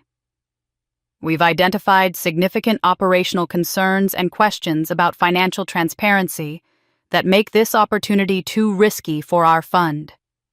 We wish James & Company well in their future endeavors, but we cannot in good conscience commit capital to an organization with such unclear leadership direction." He collects his papers, nods politely to the stunned audience, and walks out of the ballroom. For maybe 10 seconds, nobody moves. Then the cameras start flashing, reporters start shouting questions, and Clara just stands there at the podium, frozen, her carefully prepared triumph disintegrating in real time. I'm watching from my home office, and Ethan is sitting beside me, his expression uncomfortable. He's been quiet since the press conference started, and now he finally speaks. "Wasn't that too cruel?" he asks quietly. "She's your sister." I close the laptop and my voice comes out colder than I intend. "She fired 400 people without a second thought. Workers with families, mortgages, medical bills they can't pay now. Where was mercy then? Where was consideration for what public termination feels like when she announced my firing at Thanksgiving dinner in front of our entire family?" "So this is revenge," Ethan says. "No," I correct him. "This is education. Clara needed to know what it feels like when your world collapses in public, when everyone is watching, when there's nowhere to hide from your humiliation. Now she knows."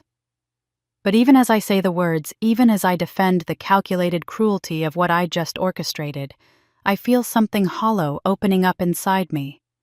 Revenge doesn't taste the way I thought it would. It doesn't feel like justice or vindication. It just feels empty, like I've spent something precious that I can never get back. That evening, long after the press conference has ended and the story has spread across business news websites, my phone buzzes with a text from an unknown number. It's James Chen, the actor, messaging from a burner phone. The message is brief. "She cried in the bathroom for 20 minutes after. Just thought you should know."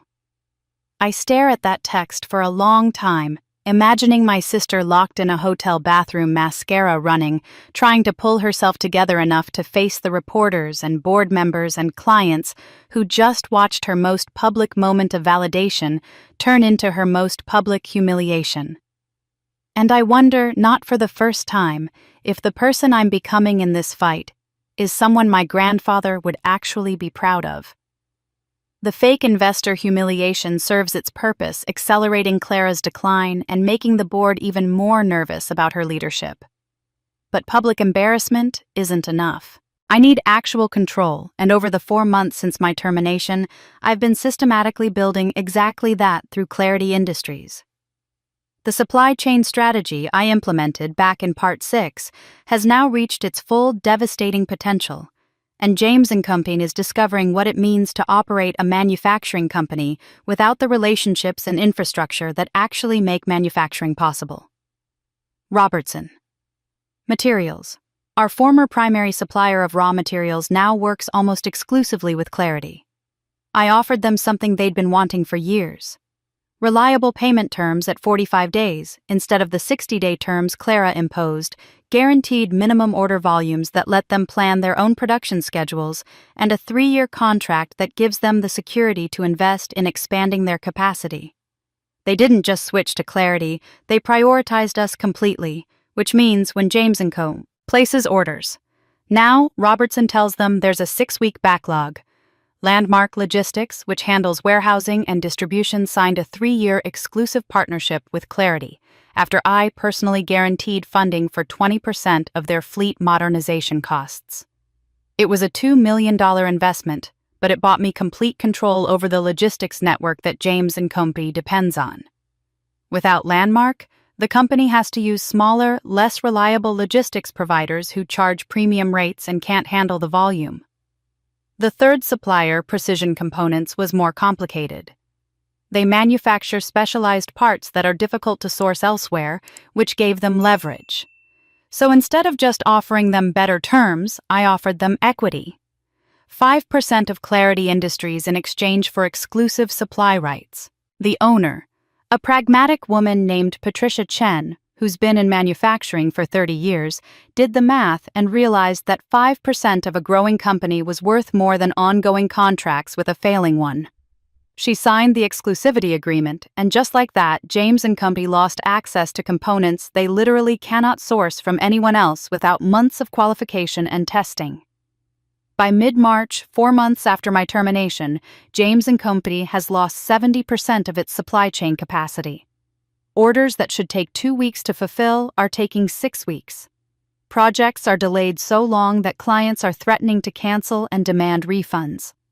The company's reputation for reliability built over 50 years is disintegrating in real time. And Clara has absolutely no idea why it's happening, because she never bothered to learn who these suppliers were or why the relationships mattered. According to Raymond's reports from board meetings, Clara keeps insisting it's temporary market disruptions or industry-wide supply issues. But board members are starting to ask why competitors don't seem to be having the same problems. Why is Clarity Industries, a company that barely existed 6 months ago, apparently thriving while James & Combe can't get basic materials delivered on time? This is when my father makes his move, and I have to admit, if I didn't know his real agenda, it would almost look like he's trying to help. He comes to Clara with a solution, a new supplier consortium that's offering immediate capacity at competitive rates. The entity is called Strategic Supply Solutions, and according to the proposal, my father shows Clara, they can provide everything James & Combe needs: raw materials, logistics, specialized components, all through a single integrated contract. I know about this meeting because the surveillance system in the office captures everything. I watch Clara, exhausted and desperate, listen to my father's pitch. The contract he puts in front of her is 60 pages of dense legal language, the kind of document that should be reviewed by multiple attorneys before anyone signs it. But my father assures her it's standard industry terminology, that he's already had their lawyers look at it, that they need to move quickly before the consortium's capacity gets allocated to other clients. Clara, who hasn't slept properly in weeks and is terrified of losing more clients, signs it without reading it carefully. She flips through the page's initials where my father indicates and puts her signature on the final page. The whole process takes less than 15 minutes. What Clara doesn't realize, what she would have discovered if she'd actually read Section 12, Subsection 4, is that Strategic Supply Solutions is a wholly owned subsidiary of Clarity Industries, and buried in the operational terms is a clause granting the supplier operational input rights on production decisions to ensure quality standards and delivery compliance.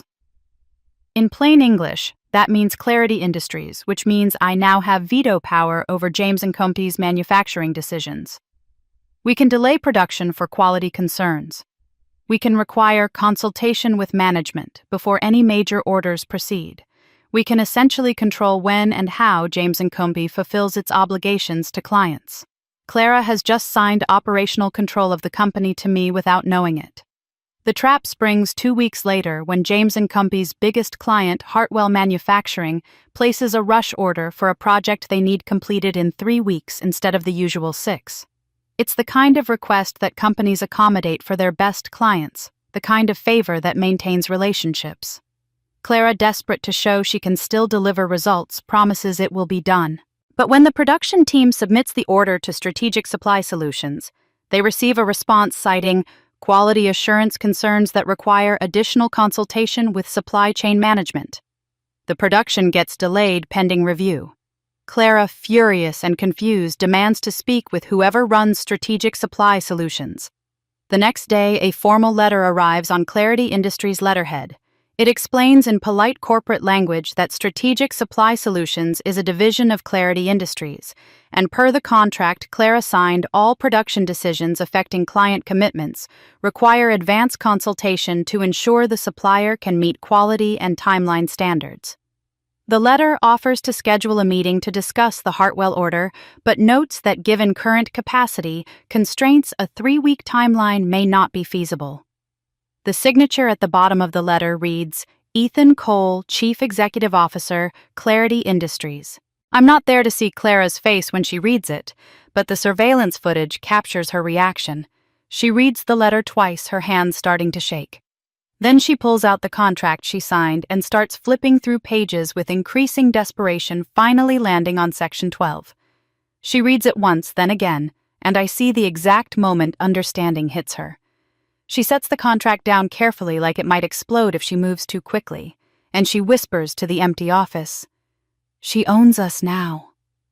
I'm in my own office at Clarity Industries when Ethan brings me a copy of the signed contract, Clara's signature clear and legally binding on the final page. I review Section 12 one more time, confirming what I already know.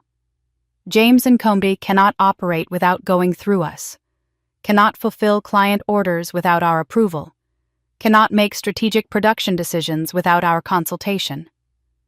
I allow myself a thin smile, the first genuine one I've had in weeks. She just signed her company over to me, I say quietly. Ethan doesn't look as pleased as I expected. What happens now? I close the contract and look at him.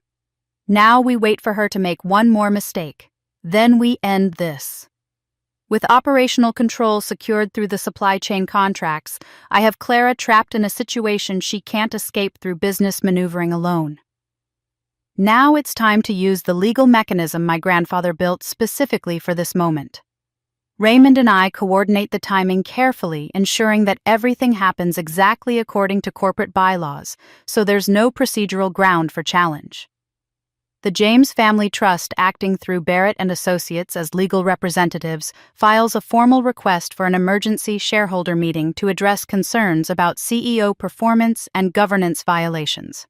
The notice arrives at James & Company headquarters on a Tuesday morning, delivered by courier and requiring a signature. Clara opens it in her office, and according to the surveillance feed, I watch her face go from confused to alarmed as she reads the formal legal language. The James Family Trust holder of 40% of company shares hereby requests an emergency meeting of shareholders to vote on a motion of no confidence in current CEO leadership, citing violations of Section 47 of corporate bylaws regarding unilateral employment decisions affecting over 100 individuals without board approval. The notice is required by law to be delivered 48 hours before the meeting, which means Clara has exactly 2 days to figure out what's happening and mount some kind of defense. I watch her immediately pick up the phone and call my father, her voice high and panicked. "Dad, I just got a legal notice about the family trust calling an emergency meeting. What is this? You told me the trust was just some old paperwork Grandpa set up that didn't matter anymore." I can't hear my father's side of the conversation, but I can see Clara's reactions, her confusion deepening, her panic rising. She's saying things like 40% and "they can remove me" and "who controls it?" My father apparently has no answers because Clara hangs up and immediately calls the company's legal department, demanding they investigate the trust immediately and find a way to block the meeting. Over the next 48 hours, according to Raymond, who's monitoring the situation from inside, Clara and my father hire 3 different law firms to examine the trust structure and look for procedural vulnerabilities. But my grandfather's attorneys were too good.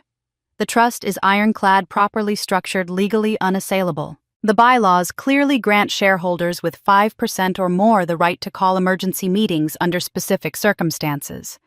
And Clara's termination of 120 warehouse workers without board approval meets those circumstances exactly. There's no legal ground to challenge the meeting or prevent it from happening. The morning of the meeting, I dress carefully in a navy suit that projects authority without arrogance, professional competence without theatricality. I want to walk into that room looking like someone who belongs there, someone who never should have been forced to leave. Ethan offers to come with me, but I tell him this is something I need to do alone. This is about my grandfather's company, my family, and the legacy I'm reclaiming. The conference room at James & Company headquarters is packed when I arrive, though I wait outside until the meeting officially begins. Through the small window in the door, I can see board members, major shareholders, company attorneys, and Clara sitting at the head of the long table. She's wearing a black suit that makes her look like she's attending a funeral, which perhaps she is in a way. Her face is pale, her hands clasped tightly in front of her. My father sits beside her, his expression carefully neutral, but his jaw tight with tension. Raymond calls the meeting to order at exactly 10 a.m. His voice carries through the door, formal and authoritative. "This emergency session has been called by the James Family Trust to address concerns about company leadership and governance. The trust holds 40% voting shares in James & Company, and per Section 47 of company bylaws, has the right to call for a vote of no confidence in CEO performance when specific conditions are met." Clara tries to interrupt, her voice sharp. "I don't recognize the authority of this trust to call meetings. We don't even know who controls it or whether it's legitimate." Raymond doesn't let her finish. "The trust's legal standing has been verified by Barrett and Associates and reviewed by our corporate counsel. It is absolutely legitimate and its voting rights are unquestionable." He pauses, consulting his notes. The trust alleges that CEO Clara James has made material decisions affecting over 100 employees without proper board authorization, specifically the termination of 120 warehouse workers scheduled for implementation next week. This constitutes a direct violation of company bylaws. That's my cue. I push open the conference room doors and walk in. The reaction is immediate and dramatic. Heads turn, people gasp. I hear someone say, "Oh my God," in a voice that might be genuine shock or might be satisfaction. Board members who've known me for years stand up instinctively, old habits of respect taking over. Clara's face goes completely white, all the blood draining as she stares at me like I'm a ghost returned from the dead. "What are you doing here?" She stammers, her voice barely above a whisper. I walk to the empty seat directly across from her and set down my leather portfolio with deliberate calm. I'm representing the James Family Trust. As of 2 weeks ago, I am the designated controller of the trust's voting rights per the terms my grandfather established 20 years ago. I open the portfolio and remove the legal documents Barrett prepared, sliding them across the table toward Raymond and the corporate attorneys. These papers verify my legal standing. The trust holds 40% of this company's shares, and I'm here to exercise my voting rights. The room erupts in whispers, board members leaning toward each other, lawyers examining the documents with practiced speed. My father's face has gone rigid, and I can see him calculating, trying to find an angle, trying to figure out how this happened without him knowing. I look directly at Clara, holding her gaze across the table. "I believe there's a motion on the floor regarding leadership. I'd like to call for a vote." Clara doesn't move for a long moment. Then she speaks, and her voice carries a strange mixture of hurt and reluctant admiration. You planned this from the beginning." I don't confirm or deny. I just look at her with the calm expression I've practiced for exactly this moment. "The motion is to remove Clara James as CEO for violations of corporate governance," Raymond says formally. "All in favor." Raymond is about to formally state the motion when Clara suddenly pushes back her chair and stands up so abruptly that it scrapes across the floor with a harsh sound that makes several people flinch. Her face has gone from pale to flushed, and I can see desperation replacing the shock that froze her moments ago. "This is fraud!" She shouts, her voice louder than necessary in the confined space. "That trust document is fake. My father told me grandfather never set up anything like that. He would have mentioned it would have told the family about something that important." She looks wildly around the room, making eye contact with board members, searching for support for someone who will believe her. "This is Melissa's revenge scheme. Don't you see? She's forged documents to steal the company because she's angry about being terminated. She probably created this fake trust months ago, planned this whole thing." My father leans toward her, tries to put a hand on her arm to calm her down, but she shakes him off. Her lawyer, a young man named David Preston who looks completely unprepared for this level of drama, clears his throat and stands as well. "We request a 30-day postponement to properly authenticate these trust documents," he says, trying to sound authoritative, but mostly sounding uncertain. Given the serious nature of Ms. Clara James's allegations, surely the board agrees that some due diligence is appropriate before proceeding with such a consequential vote. I watch several board members nod, see them whispering to each other. The accusation is serious enough that demanding verification seems reasonable, even prudent. This is exactly the kind of delaying tactic that could derail everything, give my father time to mount a real defense, possibly even find some procedural way to challenge the trust's validity. Raymond looks at me questioningly, and I can see the concern in his eyes. He's asking silently if I have an answer to this, if there's a way to proceed that won't make the board look reckless or legally vulnerable. For a moment, I let the silence hang in the room. Let Clara think she's found a lifeline. Let my father believe his daughter's desperate gambit might actually work. Then I reach into my portfolio and pull out my laptop, setting it on the table with calm deliberation. "I anticipated this accusation," I say quietly, my voice cutting through the tension. "So I brought additional verification. I connect my laptop to the conference room's display system, and the large screen on the wall flickers to life. I navigate to a video file, and before I press play, I look directly at Clara one more time. My grandfather knew someone might question the trust's legitimacy, so he created supplementary evidence 15 years ago, long before any of this current situation existed. I press play. The video quality is older, the colors slightly washed out in the way that footage from 15 years ago always looks, but the image is clear. My grandfather sits in his study, the same room where I remember spending Sunday afternoons as a teenager while he taught me about business and integrity and the difference between power and authority. He's wearing a cardigan, I remember, and behind him I can see the bookshelf with his collection of manufacturing journals. The timestamp in the corner reads November 2008. "I am Arthur James, founder of James & Co." His voice says, and hearing it again after all these years makes my throat tight. This recording serves as supplementary evidence for the James Family Trust, which I established in 2005. The trust holds 40% of company shares designated for specific purposes and under specific conditions. He pauses, looks directly into the camera with those sharp eyes that never missed anything. Control of this trust passes to my grandchild, who demonstrates both capability and integrity in service to the company, and who is unjustly removed from leadership by family politics rather than performance. If you're watching this recording, it means those conditions have been met. Another pause, and then his expression becomes almost gentle, the way he used to look at me when I was young, and he was teaching me something important. If anyone questions this recording's authenticity or claims the trust is fabricated, tell them to check the birthmark on Melissa's left wrist. It's a small crescent shape on the inner wrist. Only I and her mother knew about it. I never told anyone else, not even Melissa herself knows I noticed it. That detail cannot be fabricated after the fact. The video ends and the room is absolutely silent. I look toward the back of the conference room where my mother is sitting, having arrived quietly, sometime during the meeting. Her hand is covering her mouth, and I can see tears streaming down her face. She knows about the birthmark. She was there when I was born, when my grandfather first saw it and told her it looked like a little moon. I don't say anything. I simply reach across the table and slowly roll up the left sleeve of my suit jacket, then the cuff of my blouse underneath. I turn my wrist so everyone in the room can see the inner side. There, just below my wrist bone, is a small crescent-shaped birthmark, pale brown against my skin.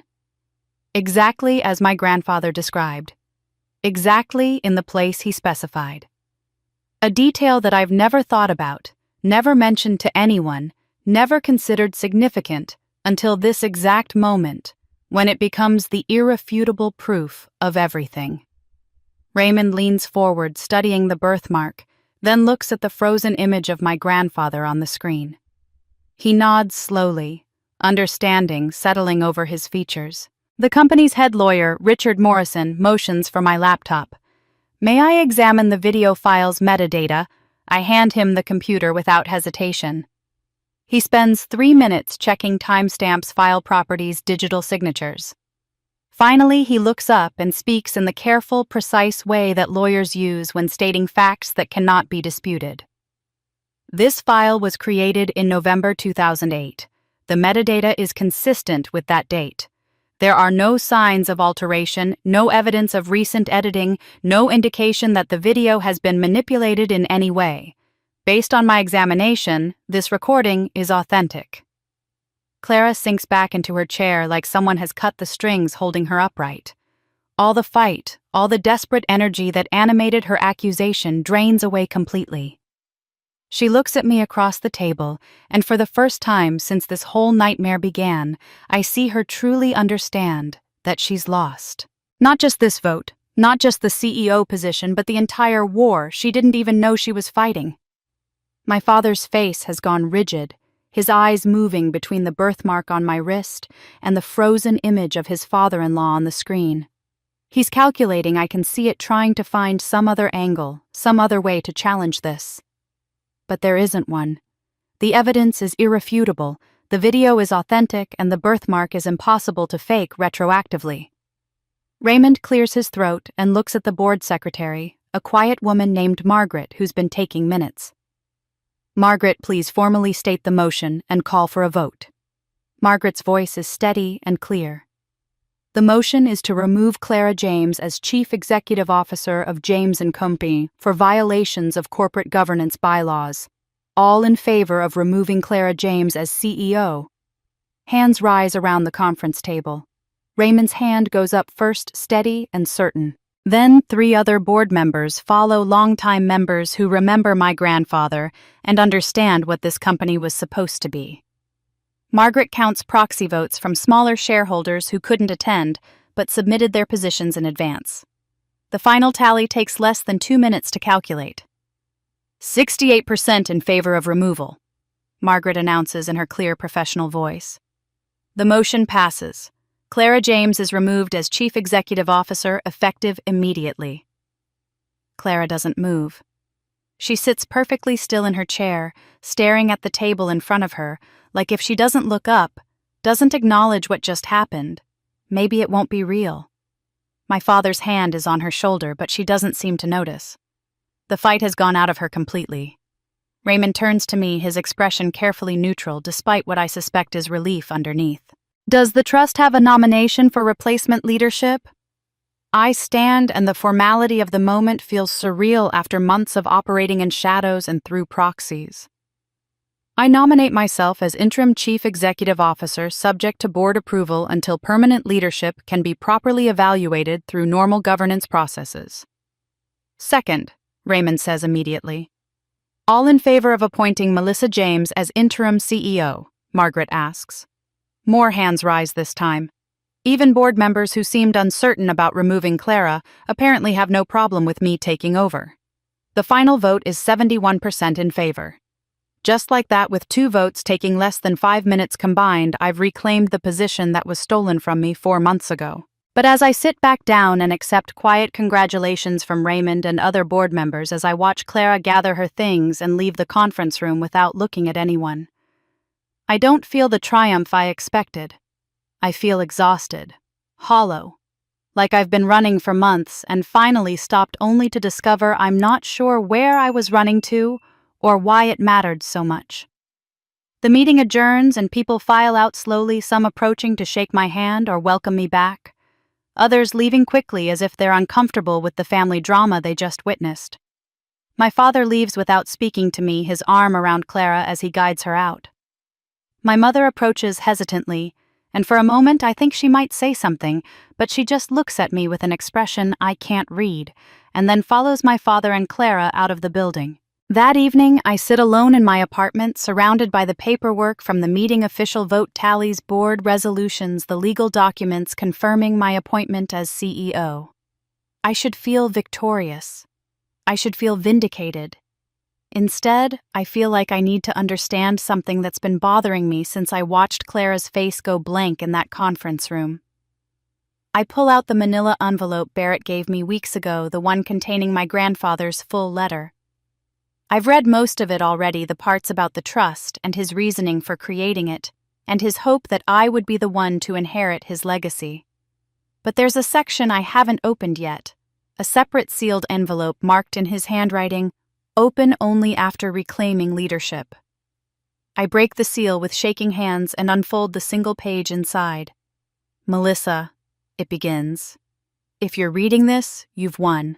You've taken back what was stolen from you, you've exposed whatever conspiracy pushed you out, and you're now in a position to lead the company I built. I'm proud of you for that. But I need to ask you something important. How did you win?"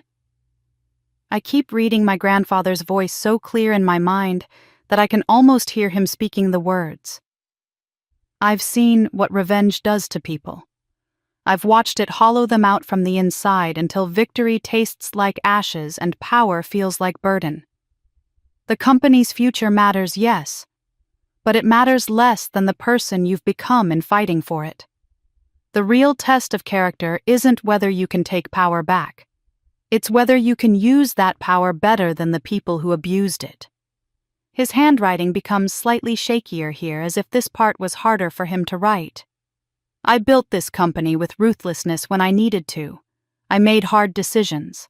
I hurt people sometimes in service of business goals, And I've spent the last 20 years of my life wondering if that ruthlessness corrupted something essential in me, if I became the kind of person who valued winning more than being worthy of winning.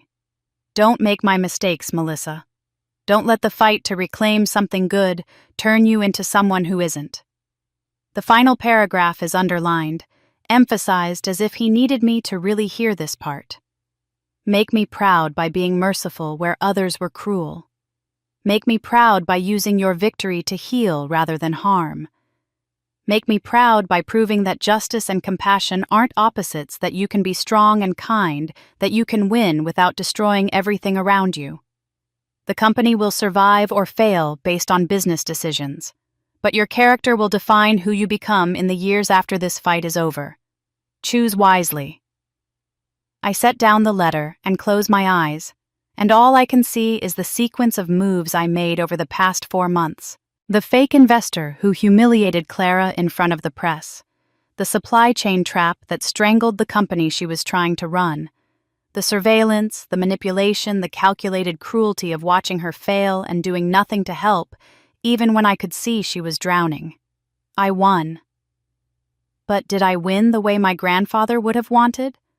Or did I just become another version of the people who hurt me, justified by righteousness, but ultimately driven by the same impulse to dominate and punish?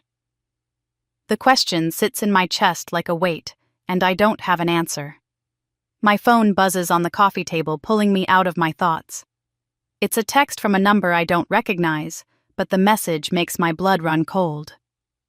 This is Mercy General Hospital. Clara James has been admitted to the emergency department. You're listed as her emergency contact. Please call this number immediately.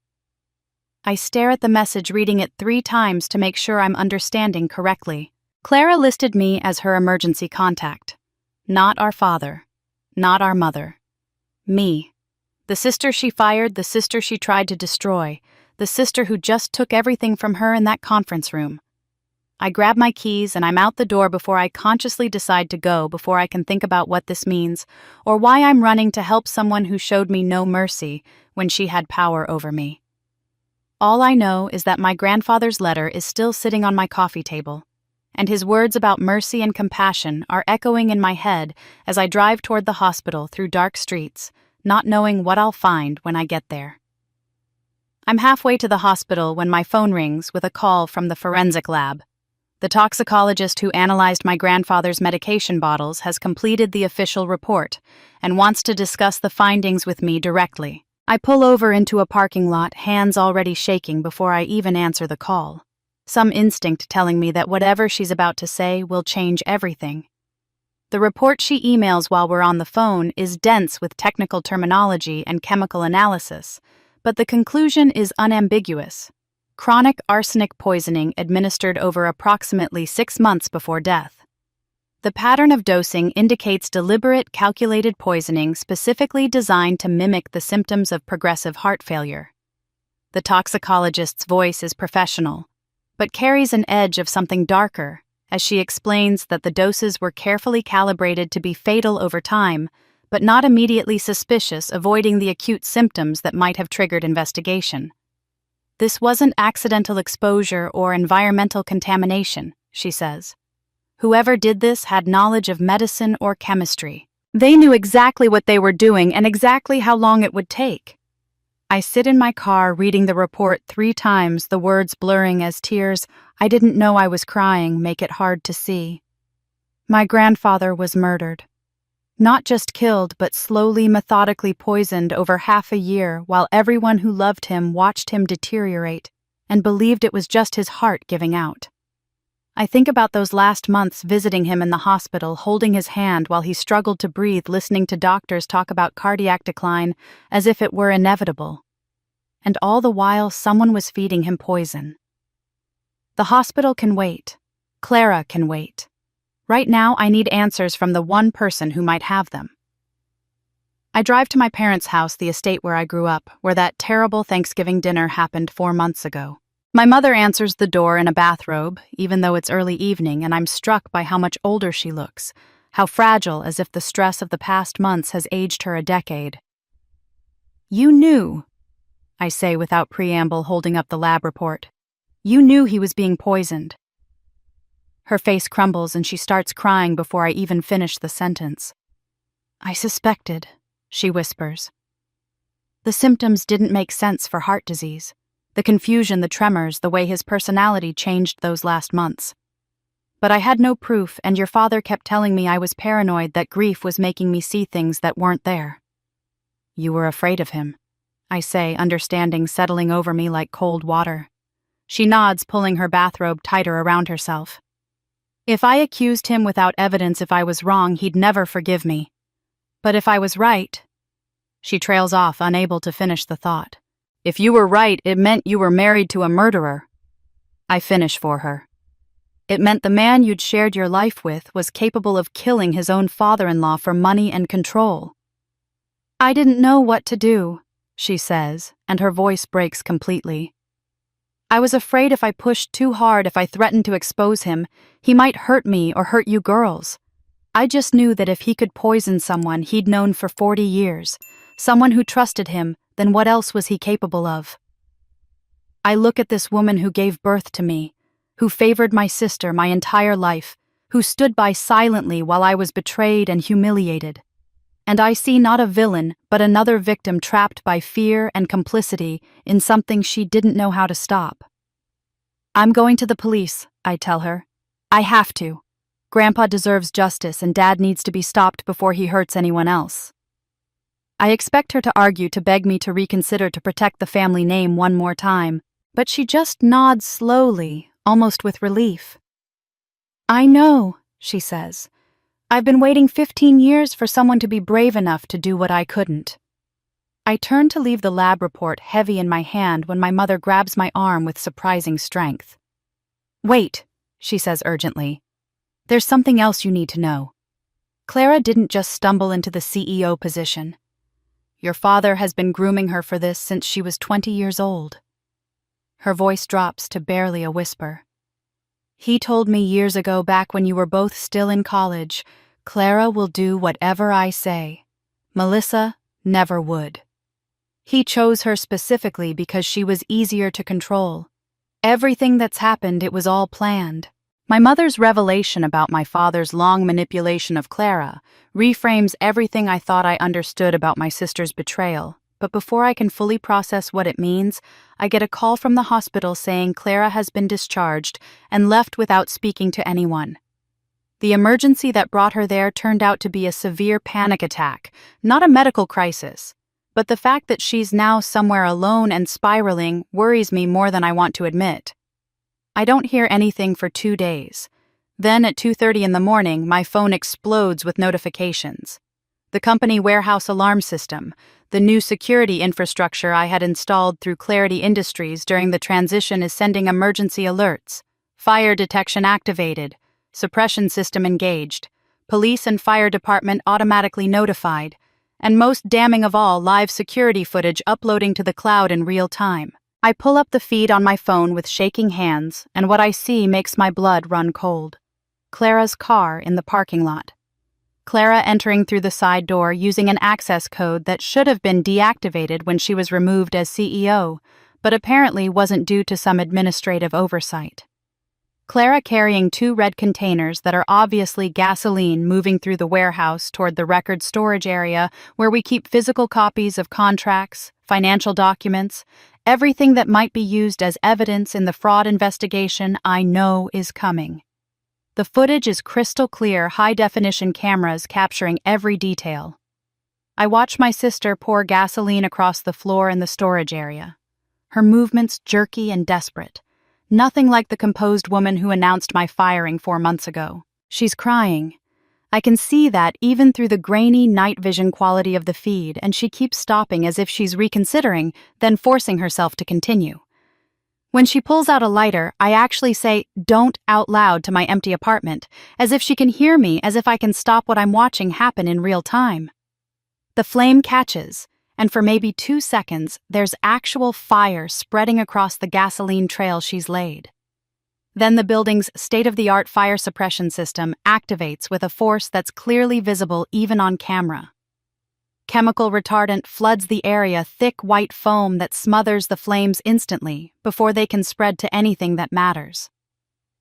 Alarms start blaring, lights flash, and Clara stands frozen in the middle of it all, covered in foam and gasoline, her face a mask of shock and horror as she realizes what she's just done. She runs. I watch her drop the gas container and sprint for the exit, but she's disoriented by the foam and the alarms and her own panic. By the time she makes it to her car, police lights are already visible in the distance. The security system automatically notified emergency services the moment the fire detection activated. Clara sits in her car for maybe 30 seconds, and I can see her hands gripping the steering wheel, and I think she's trying to decide whether to run or stay. She's still sitting there when the police arrive. I'm at the warehouse within 20 minutes, arriving just as they're loading Clara into a police car. She's in handcuffs, her clothes and hair soaked with chemical retardant, and she's crying so hard she can barely stand. Our father is there too, shouting about lawyers and false arrest and harassment, but the police ignore him. The evidence is too clear, too documented, too irrefutable. A detective named Morrison approaches me, a woman in her 40s with tired eyes that suggest she's seen too many family tragedies play out in criminal investigations. She shows me the search warrant for Clara's phone executed on scene and the preliminary findings that make this so much worse than simple arson. Clara called the insurance company 2 hours before driving to the warehouse.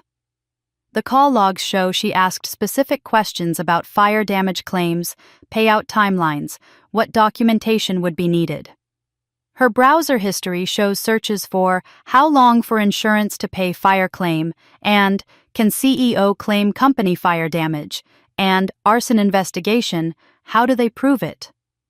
She was trying to commit insurance fraud, Morrison says flatly. This wasn't just about destroying evidence. She was planning to make a claim on the fire damage to extract money from the insurance payout. Combined with the arson itself, we're looking at multiple felonies. I watch them put Clara in the police car, and I feel something complicated twist in my chest. This is justice, yes. This is Clara facing consequences for her actions. But it's also my sister, the little girl I grew up with, so desperate and so manipulated by our father that she's destroyed her entire life trying to protect herself from consequences he created. She's been asking for you, Morrison says, pulling me back to the present.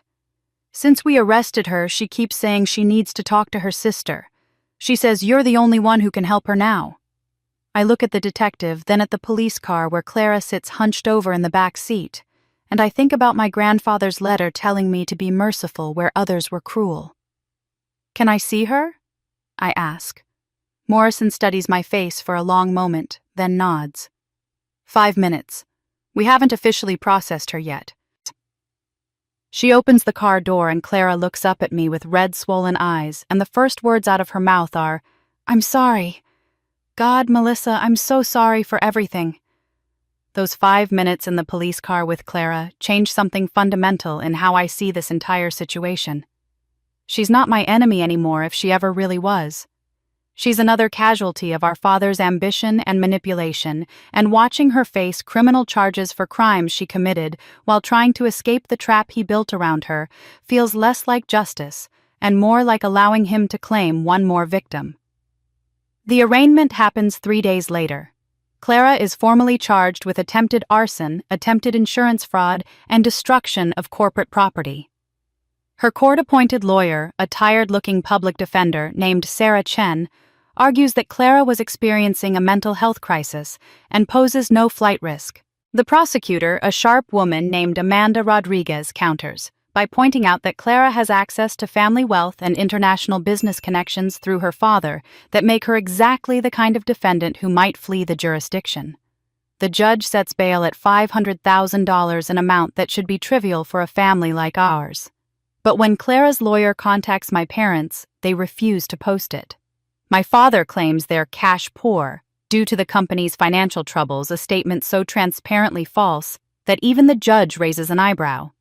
Everyone in that courtroom knows my father has money hidden in offshore accounts, money he embezzled from the company money he's protecting while his daughter sits in county jail.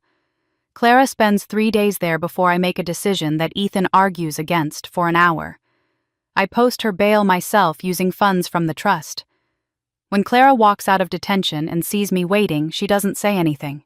She just starts crying again and hugs me in a way she hasn't since we were children before competition and favoritism and our father's manipulation turned us into adversaries.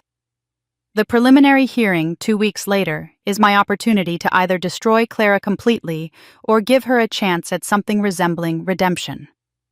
I'm called as a witness to testify about the surveillance system and Clara's potential motives.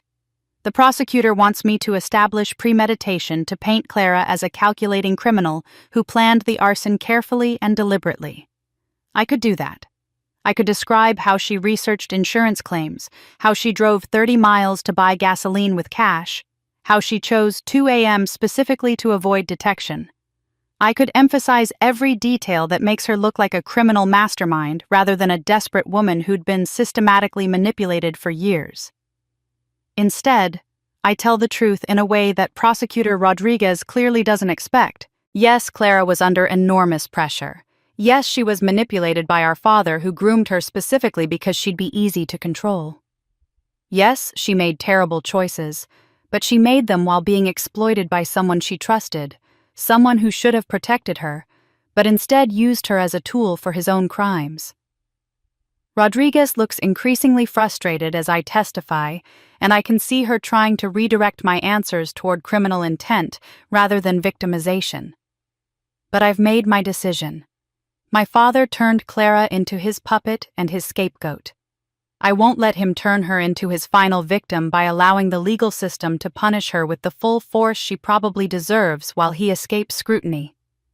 The plea deal comes together over the following week. 6 months in county jail with time already served counting toward the sentence, 500 hours of community service, 5 years of probation, and a permanent ban from holding corporate officer positions in any public company. It's lenient given the charges, and I know it's only possible because of how I testified. At the sentencing hearing, Judge Patricia Morrison accepts the plea but looks directly at Clara with an expression that's stern but not unkind.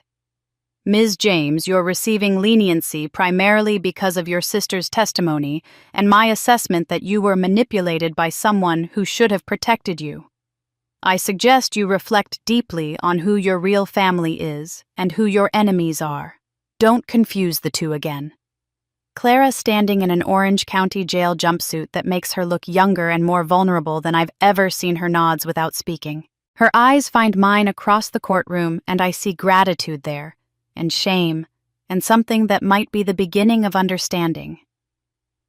As I leave the courthouse, threading through the reporters and cameras that have made this case a local news sensation, a man in a dark suit approaches me. He's tall, probably in his 50s, with the kind of careful, neutral expression that screams federal law enforcement. Ms. James, he says, showing me a badge. I'm Special Agent David Park with the FBI. We'd like to talk to you about your father. Agent Park leads me to a quiet conference room in the federal building downtown, and over the next 3 hours I learn that the FBI's white-collar crime division has been investigating James and Comte for 6 months. The investigation started when unusual financial patterns flagged in their monitoring systems patterns that aligned almost exactly with the fraudulent transactions Ethan had already discovered. Combined with the evidence we'd gathered, the documents Clara unknowingly signed, and now the arson attempt that suggested someone was desperate to destroy records they had enough for search warrants. The raids happened simultaneously the next morning. Federal agents hit my father's home office while he's still drinking his coffee, and another team descends on his private office at the company headquarters. I watched the news coverage from my apartment, seeing agents carrying boxes of files and computers out of places my father thought were secure, untouchable. They seize everything: hard drives, file cabinets, the personal laptop he thought was encrypted beyond anyone's ability to crack. What they find is even more damning than I expected. Documents directly connecting my father to every shell company used in the embezzlement scheme. Bank records showing he personally received funds from those fraudulent transactions. Email chains discussing the Chinese merger deal, including his $25 million advisory fee. But the most chilling discovery comes from encrypted emails that the FBI's cyber forensics team manages to decrypt within days. Need to deal with the Melissa situation before she causes real problems. One email reads sent to an unknown recipient 8 months ago. Another sent just weeks before my grandfather's death, 15 years earlier, says simply, "The old man knows too much. This needs to be resolved quickly." When Agent Park shows me these emails in a subsequent meeting, I feel physically ill. My father wasn't just stealing from the company or manipulating his daughters. He was actively planning to eliminate anyone who threatened his control, and that included both me and my grandfather. The arsenic forensic report becomes the cornerstone of something I never expected: a murder investigation. The FBI reopens my grandfather's death as a potential homicide, and suddenly detectives are interviewing everyone who knew him during those final months. His former doctor, Dr. Richard Chen, admits in a formal statement that he always thought the decline seemed inconsistent with typical heart disease progression, but had no reason to suspect foul play at the time. The pharmacy records Agent Park's team subpoenas reveal something that makes the circumstantial case significantly stronger. 15 years ago, my father briefly owned a pest control business, officially registered for managing his vacation property in the mountains. The business lasted less than a year and seemed like an odd vanity project at the time. But pest control businesses have legal access to various poisons, including arsenic-based compounds. The timing of this business coincides almost exactly with the 6-month period when my grandfather was being poisoned. The arrest happens on a Thursday afternoon at my father's golf club, where he's apparently been spending most of his time since the FBI raids, probably thinking that maintaining his normal routine makes him look innocent. Federal agents walk onto the 18th green in front of his regular foursome, in front of the club members, having lunch on the terrace in front of everyone who's known him as a successful businessman and pillar of the community. The charges are read clearly enough that I can hear them on the news coverage later: wire fraud, embezzlement, conspiracy to commit securities fraud, and first-degree murder. The murder charge is based on the arsenic evidence, the pharmacy records witness testimony about his motive and opportunity, and those encrypted emails that suggest premeditation. His lawyers immediately request bail, arguing that he's a longtime community member with no criminal record and no reason to flee. But Agent Park has prepared for this. He presents evidence of my father's offshore accounts, his connections to international business entities, and his documented history of manipulation and deception. The federal magistrate denies bail, citing flight risk and the seriousness of the murder charge. For the first time in his life, my father has no power, no control, no ability to manipulate the situation or the people around him. He'll await trial in federal detention, and no amount of money or connections can change that. I watch the evening news coverage showing my father in handcuffs being led into the federal courthouse, and I think about everything he destroyed in pursuit of control and wealth. My grandfather's life, Clara's future, my career and reputation, our family's integrity, the company my grandfather built with honest work. And I realize something that feels like peace settling over me for the first time in months. This isn't revenge. This is justice. Finally, my father's arrest brings a sense of justice, but it doesn't bring closure. There's still one relationship that needs resolution, one person I need to face before I can truly move forward. 2 days after my father is denied bail, I drive to the county jail to visit Clara. The visiting area is depressing, in the way all institutional spaces are, with its scratched plexiglass partitions and metal stools bolted to the floor and fluorescent lighting that makes everyone look sick. When they bring Clara out, I barely recognize her.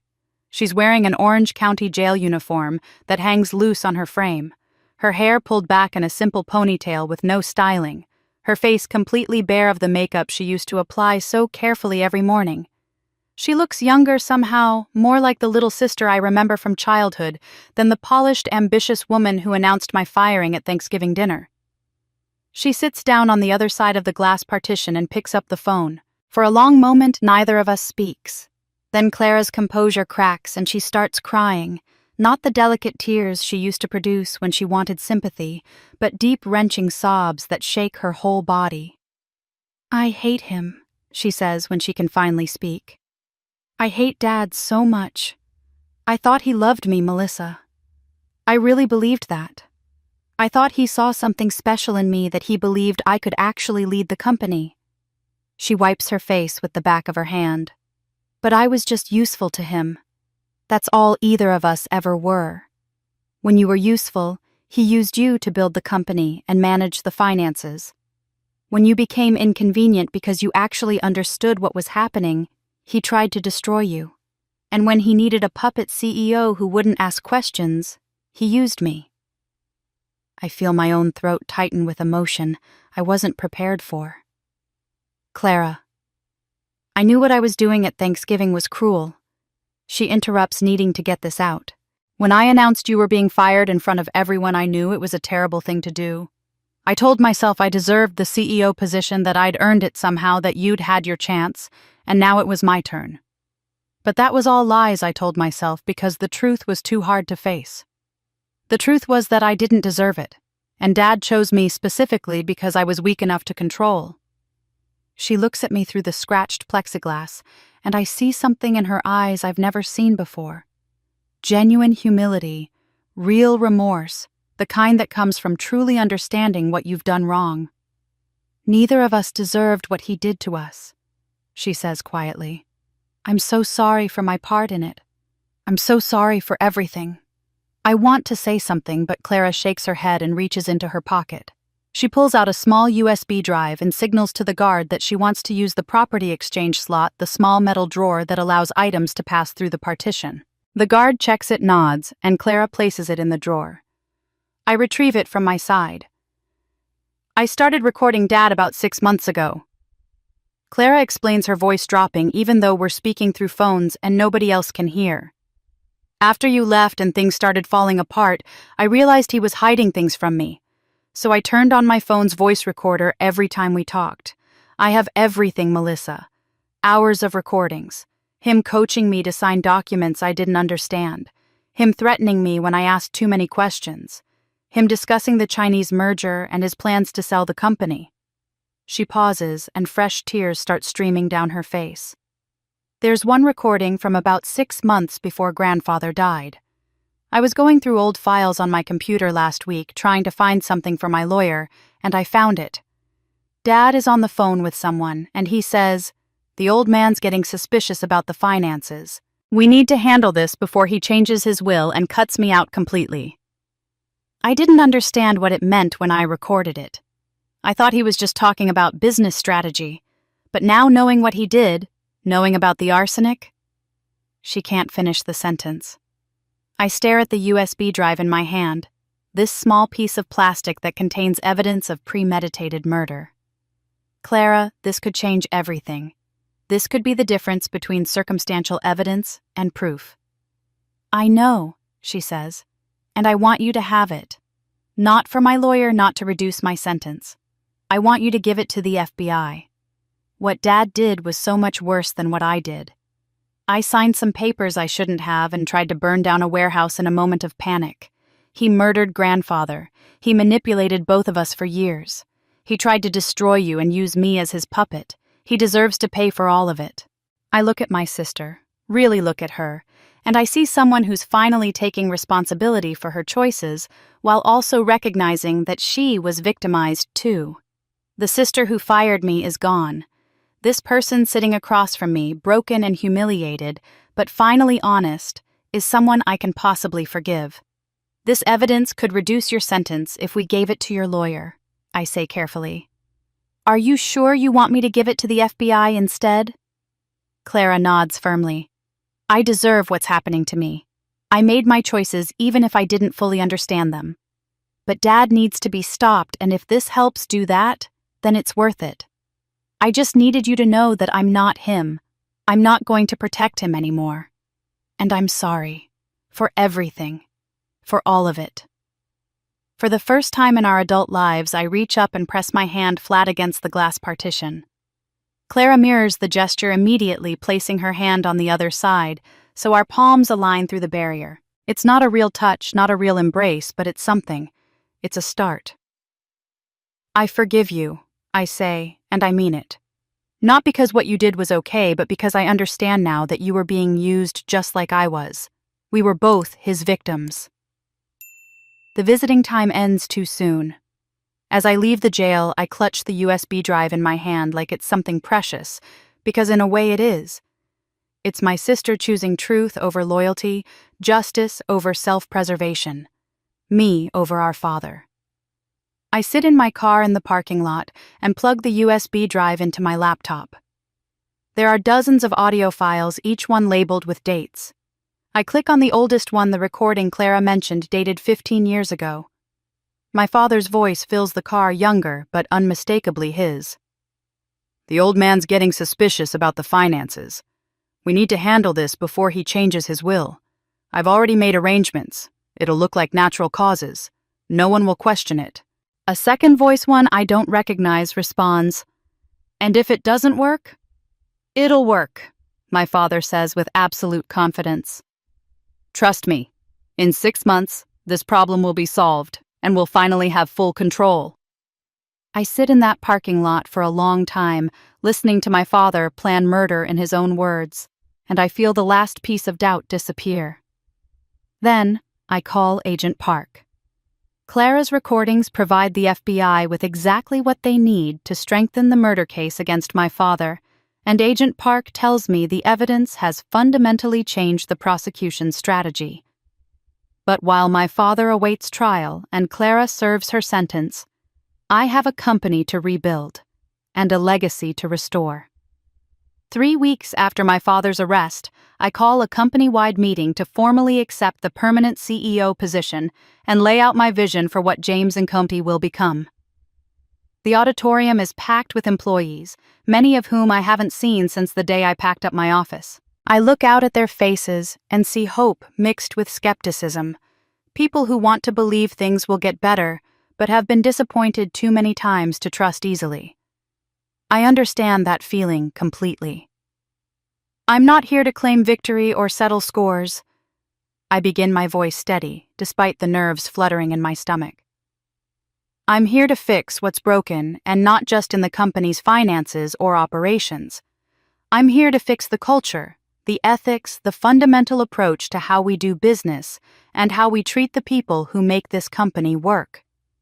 I announce an immediate external audit of all company accounts, complete transparency with shareholders about the fraud and embezzlement, and a commitment to operating with integrity, even when it's harder or less profitable than cutting corners.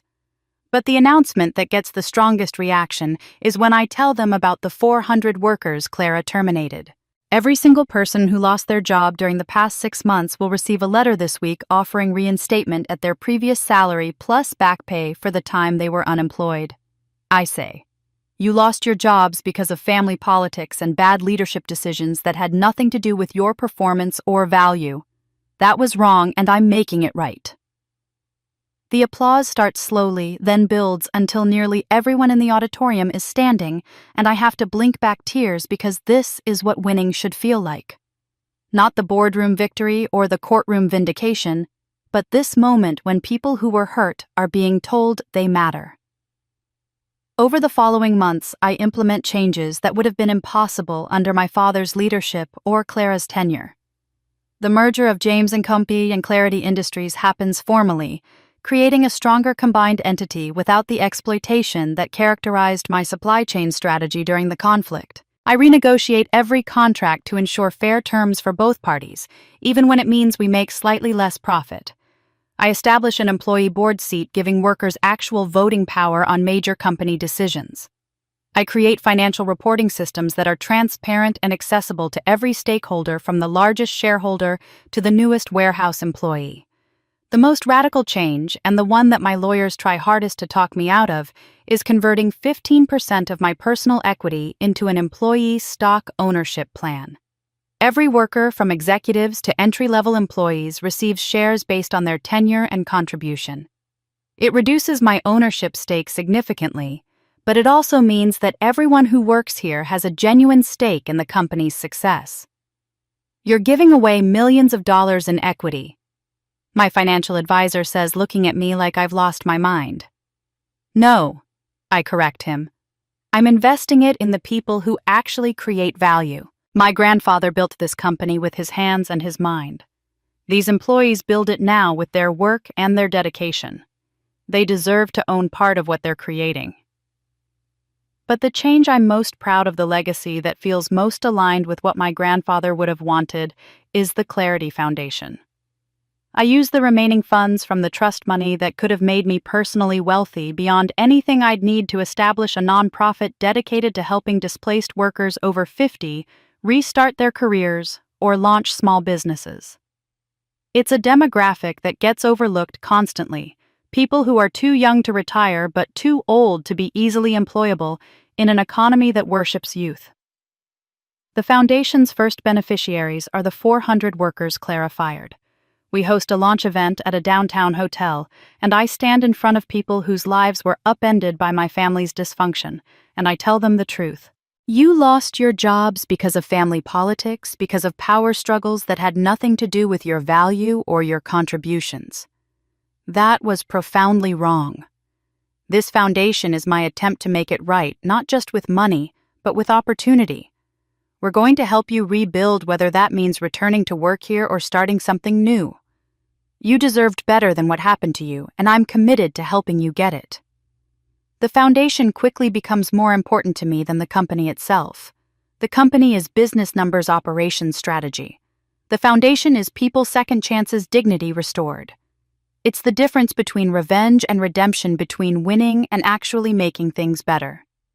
At the foundation's official launch event 3 months later, with press coverage and speeches from board members and testimonials from workers whose lives have been changed, Ethan finds me standing alone on the terrace overlooking the city. He's been by my side through all of this, and somewhere during the past months, the old hurt between us has transformed into something that might be the foundation for something new. You've won everything, he says quietly. The company, justice for your grandfather, respect from everyone who matters, the ability to actually make a difference. What's next? I look out at the city lights and think about that question. 6 months ago, I would have said that reclaiming the company was the end point, the goal that everything else served. But now I understand that it was just the beginning. I don't know, I admit, but whatever it is, I want it to matter more than winning did. Ethan's question about what comes next stays with me for days, echoing through my thoughts as I run board meetings and review foundation applications and slowly rebuild what my father tried to destroy. The answer comes to me gradually, not in a single moment of clarity, but through a series of small realizations that add up to a truth I wasn't expecting.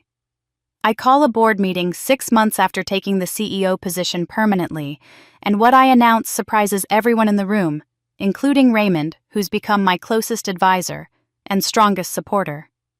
I'll be transitioning from CEO to board chair within 2 years, I say, watching their faces register shock and confusion. During that time, we'll conduct a comprehensive search for an external CEO with proven operational experience and a track record of ethical leadership. The questions come immediately. Why would I step down when I've just won the company back? Don't I want to lead the transformation I've started? Am I planning to leave entirely? I didn't fight for this company so I could become another family tyrant hoarding power until I'm too old to let go. I explain, and I see Raymond nod in understanding. I fought for it so it could become what it should have been all along, a place where merit determines leadership, where people are valued over politics, where the company serves something larger than the ego of whoever happens to be in charge. I tell them about my plans to focus on governance as board chair, to dedicate more time to the Clarity Foundation, to ensure that the company has professional management that isn't tangled up in family dynamics and personal history. This isn't defeat, and it isn't exhaustion. It's intentional. It's me refusing to repeat the cycle that destroyed my family, the cycle where power becomes an end in itself, rather than a means to something better. My grandfather held power until the day he died, and it made him vulnerable to my father's ambition. I say quietly, I won't make that mistake. This company needs to outlive all of us, and that means building systems that don't depend on any one person's control. The board approves my plan, though I can see the concern in some faces, the worry that I'm giving up too soon, or walking away from responsibility. But Raymond understands, and after the meeting he pulls me aside and tells me that my grandfather would be proud, not because I won, but because I'm wise enough to know when winning should end. That evening, I meet Ethan at the small Italian restaurant where he proposed to me 5 years ago, back when I was a different person living a different life. We order wine and pasta, and for a while we just sit in comfortable silence, the kind that only comes when two people have been through something transformative together. When this started, I wanted revenge. I finally admit saying out loud what I've been thinking for weeks. I wanted them to hurt the way they hurt me, Clara, my father, even my mother, for all those years of favoritism and silence. And for a while, watching it all unfold, it felt good. Watching Clara fail as CEO, exposing my father, winning every battle. It felt like justice. Ethan listens without interrupting the way he always has, the quality that made me fall in love with him years ago before I was smart enough to choose him over duty. But my grandfather was right. I continue pulling out the letter he left me, the one about mercy and power and not letting revenge hollow me out. Revenge is empty. It doesn't heal anything. It doesn't restore what was broken. It just spreads the pain around until everyone's equally hurt and calling it justice. I show Ethan the specific passage my grandfather underlined. Forgiveness is the final proof of power. We sit with those words for a moment, and I watch understanding dawn across his face. I used to think forgiveness was weakness, I say. I thought it meant letting people get away with hurting you, pretending everything was fine when it wasn't. But that's not what Grandpa meant. He meant that anyone can destroy. Anyone can take revenge when they're hurt. But building something better than what was broken, choosing to heal instead of harm, creating rather than demolishing, that takes real strength. That's the kind of power that actually matters. Ethan reaches across the table and takes my hand, and I see in his eyes something I haven't allowed myself to hope for. Not just love, but respect for who I've become through this ordeal. Not the woman he fell in love with 5 years ago, who was capable but trapped by duty and family obligation. The woman I am now, who fought her way through betrayal and came out the other side choosing mercy over vengeance.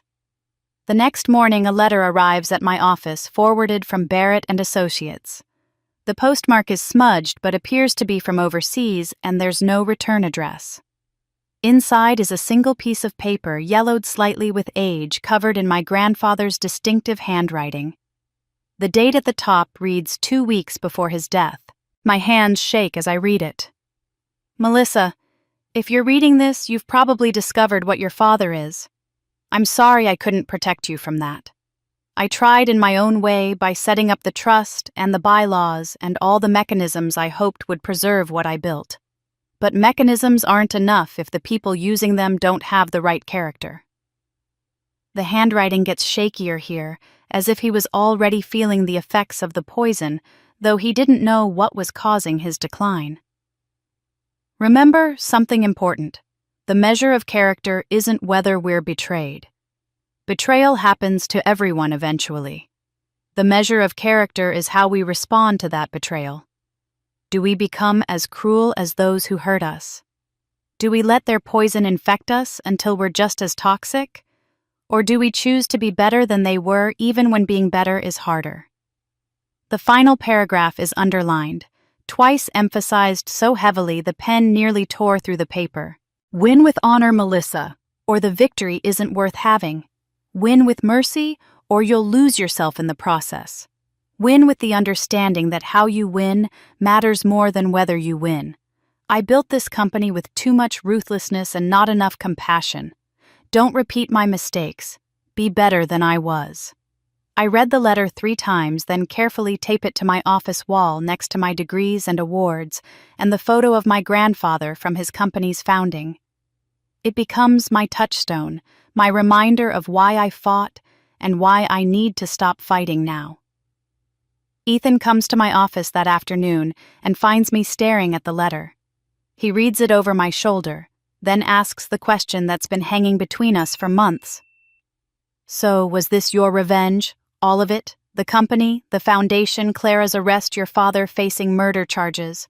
Was it revenge? I think about that question seriously because he deserves a serious answer. I think about the fake investor and the supply chain traps, and the surveillance and all the calculated moves I made to destroy Clara's credibility. I think about the satisfaction I felt watching her fail the cold pleasure of winning each battle. But then I think about posting her bail, about testifying at her hearing in a way that gave her a chance at redemption, about the foundation that's helping people Clara hurt, about choosing to step back from power instead of clinging to it the way my father and grandfather did. No. I finally say, and I mean it. This was my release. Release from the belief that I had to prove something to them. Release from the idea that their approval or their fear mattered. Release from the cycle of betrayal and revenge that's poisoned my family for generations. I look at Ethan, and I see my future standing there, the life I could have had 5 years ago if I'd been brave enough to choose it. I'm done fighting, I tell him. I'm ready to start building instead. 1 year after I reclaimed leadership of the company, I'm sitting in my office reviewing quarterly reports when Raymond knocks on my door. He's holding a copy of the business journal, and he's smiling in a way that tells me something good is inside. Thought you might want to see this, he says, handing me the magazine open to a feature article titled, From Crisis to Case Study, How James Clarity Corp. Rebuilt After Family Betrayal. The merger of James & Combe and Clarity Industries is now complete, the combined entity operating under the name James Clarity Corp., as a tribute to both my grandfather's legacy and the new direction we're building. The numbers in the article are better than I dared hope. Revenue up 34%. Year-over-year employee satisfaction scores the highest in company history, client retention at 97%. But what makes me proudest are the quotes from employees about feeling valued, about having ownership in their work, both literally through the stock program and figuratively through having actual input into company decisions. Your grandfather would be proud, Raymond says, settling into the chair across from my desk. Not because you won the company back, though, that took considerable skill and courage, but because of what you did with winning. You could have used this victory to build your own empire to become exactly what your father was. Instead, you're building something that might actually last beyond any of us. The business press has started featuring James Clarity Corp. as a case study in ethical restructuring after crisis, and I've been invited to speak at conferences about corporate governance and stakeholder capitalism. It's strange being held up as an example when I still feel like I'm figuring things out.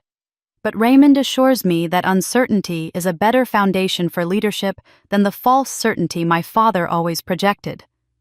The company's transformation is the most visible change, but it's not the most meaningful one. That honor belongs to what's happening with Clara. She completed her 6-month jail sentence 3 months ago, finished her community service hours working with a homeless shelter downtown, and is now employed at the Clarity Foundation. Not in leadership, not in some honorary position created to save face, but as a case manager helping displaced workers navigate job training programs and small business loan applications. It's humble work, the kind of behind-the-scenes service that doesn't come with press releases or recognition. But Clara is genuinely good at it. I visit the foundation office one afternoon and watch her working with a 56-year-old former factory supervisor named Marcus who lost his job when his plant closed. Clara sits across from him reviewing his business plan for a small electrical contracting company, and I see something in her I never saw when she was CEO, genuine empathy. She understands what it feels like to lose everything because she lived it. She knows the shame of having to start over because she's doing it herself. After Marcus leaves, Claire and I have our first real conversation in months, sitting in her small office surrounded by training manuals and loan application forms. I spent 30 years trying to be someone I wasn't, she tells me, her voice quiet but steady. Trying to be you because you were smart and capable and everyone respected you. Trying to be what Dad wanted because I thought his approval would make me matter. Trying to prove I deserved to be taken seriously. But I was never any of those people. I was just Clara, and I was so busy trying to be someone else that I never figured out if Clara was actually worth being. She looks at me with eyes that are clear and honest, in a way they never were before. Now I'm just me. I help people fill out forms. I explain loan requirements. I connect displaced workers with training programs. It's not glamorous and nobody's writing articles about me, but I'm good at it. And for the first time in my life, that's enough. I see genuine peace in my sister's face, and I realize that sometimes the greatest gift you can give someone isn't forgiveness or even a second chance. Sometimes it's just creating space for them to become who they actually are, instead of who they thought they needed to be. My father's fate is less redemptive, but entirely deserved. His trial lasted 6 weeks, and the jury convicted him on multiple counts: embezzlement, wire fraud, conspiracy to commit securities fraud, and manslaughter. The murder charge was reduced because the prosecution had difficulty proving premeditation beyond reasonable doubt, but the arsenic evidence was compelling enough to establish that he deliberately caused my grandfather's death. The judge sentenced him to 22 years in federal prison. He's 56 now. He'll be 78 when he's eligible for parole, assuming he lives that long. The family estate was seized and sold to pay restitution to defrauded investors and cover legal fees. My mother filed for divorce before the trial even ended, and she now lives in a small condo near the lake, attending therapy twice a week and slowly, carefully rebuilding relationships with both Clara and me. Some wounds heal. Some just become scars we learn to live with. My mother's complicity in my grandfather's death. Her years of silence about my father's crimes. Her favoritism that damaged both her daughters. These aren't things that disappear with apologies or therapy. But she's trying, and I've learned that sometimes trying is the most we can ask of people who've spent decades making the wrong choices. I'm reviewing foundation applications one afternoon when an email arrives from an address I don't recognize. The subject line simply says, "Thank you." And when I open it, I find a message that makes everything I've been through feel worth it. Ms. James, my name is Robert Chen. You don't know me, but 18 months ago your sister fired me from a warehouse supervisor position I'd held for 12 years. I was 54 years old and I thought my working life was over. Then the Clarity Foundation gave me a small business grant and connected me with a mentor who helped me start a logistics consulting firm. Last month, I hired my 3rd employee. I'm writing to tell you that you changed my life and to thank you for turning your family's betrayal into something that helps people like me. You could have just taken your company back and called it justice. Instead, you built something that matters. Thank you. I read the email 3 times and then I forwarded it to Clara with a simple note: "This is why we do the work." Her response comes back 2 minutes later. "This is why it was all worth it." Robert Chen's email is the first of many, but a week later I receive one that affects me more deeply than all the others combined. It arrives on a Tuesday morning when I'm reviewing budget proposals for the foundation's expansion, and the subject line is simple: "You gave me my life back." The sender is Margaret Chen, a name I don't immediately recognize, but as I read her message, I remember the spreadsheet of terminated employees that Clara signed, the list of 400 people whose livelihoods were sacrificed for cost savings that were never really about saving the company, and always about my father's manipulation. "Ms. James," the email begins, "You don't know me, but I worked in your company's shipping department for 19 years. I started there when I was 35, right after my youngest child started school, and it became more than just a job. It was my identity, my community, my purpose. When I was terminated at 54 years old, I felt like my working life was over. I was too young to retire, too old for most companies to even consider hiring. The rejection letters all had the same polite language about pursuing other candidates, but what they meant was that nobody wanted to invest in training someone my age." I keep reading, my throat tightening with each sentence. My husband was fighting colon cancer at the time. Losing my job meant losing our health insurance right when we needed it most. We burned through our savings paying for his treatments. We almost lost our house. I took whatever work I could find. Retail jobs, cleaning houses, anything that would bring in money, but it was never enough. I stopped sleeping. I stopped believing things could get better. I thought my life was effectively over, that everything I'd worked for was gone and there was no way back. The email continues, and I have to pause to wipe my eyes because I can see Margaret so clearly now, not as a name on a spreadsheet, but as a real person whose life was upended by decisions she had no control over. Then the Clarity Foundation reached out. At first I thought it was a mistake or some kind of scam, because why would anyone want to help me? But your case manager, a woman named Clara James, sat with me for 2 hours and helped me see that I wasn't finished. She helped me remember that I'd always loved cooking, that people had been telling me for years I should cater events. She walked me through applying for a small business grant, connected me with a mentor who taught me about licensing and insurance and believed in me when I'd stopped believing in myself. I stopped reading and just sit with that for a moment. Clara helped this woman. My sister working quietly at the foundation made this difference in someone's life. It's been 8 months since I started Chen's Catering, Margaret writes. I'm not just surviving anymore, I'm thriving. I have regular clients. I hired my first employee last month. My husband is in remission. We saved our house. But more than any of that, you gave me back my dignity. You gave me back the belief that I still have value, that my years of experience and my skills and my work ethic still matter. I'm writing to say thank you and to tell you that you changed my life. You didn't have to help us. You could have just taken your company back and called it justice. But you did something harder and more important. You built something that heals. I read the email 3 times, and by the 3rd time I'm crying openly, not from sadness, but from the overwhelming realization of what we've actually accomplished. This is what victory looks like. Not the boardroom confrontation where I reclaimed the CEO position. Not my father in federal prison. Not even the company's financial recovery and ethical transformation. Victory is Margaret Chen at 55 starting a catering business and thriving. Victory is 400 families who have income and hope again. Victory is my sister finding purpose in humble work that helps people. Victory is turning the worst thing that ever happened to me into something that makes other people's lives better. I print Margaret's email and take it to a frame shop during my lunch break. When I return, I hang it on my office wall next to my grandfather's letter about winning with honor. These 2 pieces of paper, more than any award or recognition or business achievement, represent what matters. These are the things worth fighting for.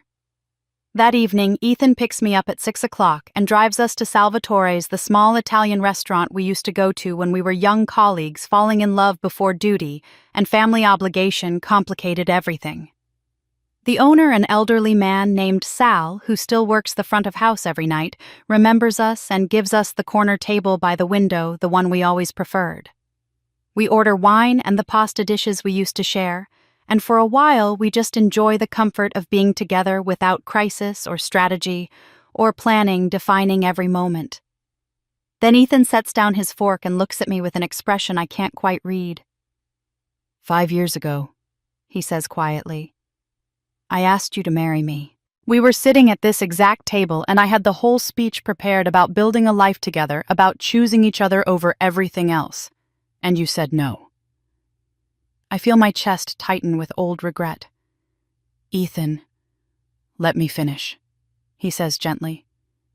You said no because you couldn't leave the company when your family needed you, when you felt responsible for holding everything together. I was hurt, and I left and we didn't speak for 2 years. But I understood even then that you were choosing duty over love because that's who you are. That's part of why I loved you. He reaches across the table and takes my hand. You've saved the company now. You've exposed the fraud, removed the people who were destroying it, rebuilt it into something your grandfather would actually be proud of. You've done everything you said you needed to do. So I'm asking again, Melissa. Not because I'm trying to claim you or possess you or make you choose between me and anything else, but because I love you. Because I've loved you for 7 years through everything. Because I think we've both waited long enough. I look at this man who proposed to me once before, who walked away when I chose obligation over happiness, who came back when I needed him and helped me through the darkest period of my life without asking for anything in return. And I realize that for the first time since my grandfather died, I'm free to choose what I want rather than what I think I should do. Yes, I say, and my voice doesn't shake at all. Yes, I'll marry you. Let's start something that isn't about fixing broken things or fighting battles or proving anything to anyone. Let's just build something good. Ethan's smile is like sunrise, and he reaches into his jacket pocket and pulls out a small velvet box that looks worn at the edges like it's been carried and held and waiting for a long time. "One more thing," he says. "I've been carrying this ring for 5 years. I never stopped believing we'd get here. The ring Ethan has been carrying for 5 years fits perfectly, and we set a wedding date for the spring. But before that, there's one more milestone I need to mark, one more circle I need to close." Thanksgiving arrives again 1 year and 3 weeks since the night Clara stood up in our family's estate and announced my termination like it was something to celebrate. This Thanksgiving is different in every way that matters. We gather in my house, the one I bought 6 months ago, with money from my salary rather than family wealth. It's smaller than the estate, cozier, filled with furniture I chose myself rather than inherited. The dining room table seats 8 comfortably, and tonight every seat is filled with people who earned their place through loyalty and love rather than blood obligation. Ethan sits beside me, his hand resting on mine when he thinks I need the touch. Clara arrives carrying a homemade pumpkin pie, her first attempt at baking anything, and she's so nervous about whether it turned out okay that I have to reassure her 3 times that it looks perfect. My mother comes quietly dressed, simply looking older, but somehow lighter than she did a year ago, as if divorce and therapy and honesty have lifted weight she'd been carrying for decades. Raymond is here because he's become family in ways that matter more than genetics. And Margaret Chen sits across from me with her husband David, both of them glowing with the kind of contentment that comes from surviving something terrible and finding joy on the other side. There's one empty place setting at the table positioned at the head where my grandfather would have sat. A small card beside the plate reads simply, "For those who couldn't be here." Nobody mentions my father. Some absences are necessary for healing, and his absence is the foundation that allows the rest of us to begin rebuilding. Before we eat, Clara stands up, and for a moment I see her exactly as she was a year ago, standing at our parents' table announcing my firing with cold triumph. But when she speaks now, everything is different. A year ago, I stood up at a dinner like this and said terrible things. She begins, her voice shaking but steady. I was cruel because I thought power made me important, because I believed that winning meant something if I could just climb high enough. I was wrong about everything. She looks directly at me, and I see tears in her eyes that are real and earned. Melissa, you had every reason to destroy me completely. You could have. You had the power and the justification and probably even the right. Instead, you posted my bail. You testified at my hearing in a way that gave me a chance. You gave me a job at the foundation where I could do something meaningful instead of just serving time and disappearing. You gave me the opportunity to become someone better than who I was. Her voice breaks completely now. I don't deserve your forgiveness. I know that, but I'm grateful for it every single day. She raises her glass, and we all follow. To second chances. To becoming people our grandfather would actually be proud of. To families we choose, and families we rebuild. We drink together, and I reach across the table to squeeze Clara's hand. She squeezes back, and in that moment, I know we're going to be okay. Not perfect, not without scars, but okay. Dinner is loud and warm and full of laughter, the kind of meal where people talk over each other and pass dishes and tell stories that get more exaggerated with each retelling.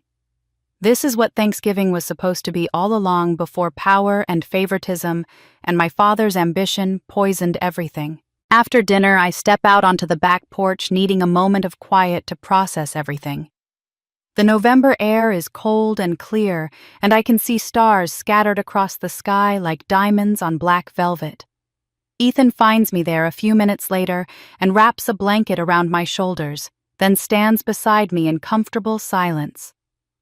"Are you happy?" he finally asks. I think about that question seriously because it deserves a serious answer.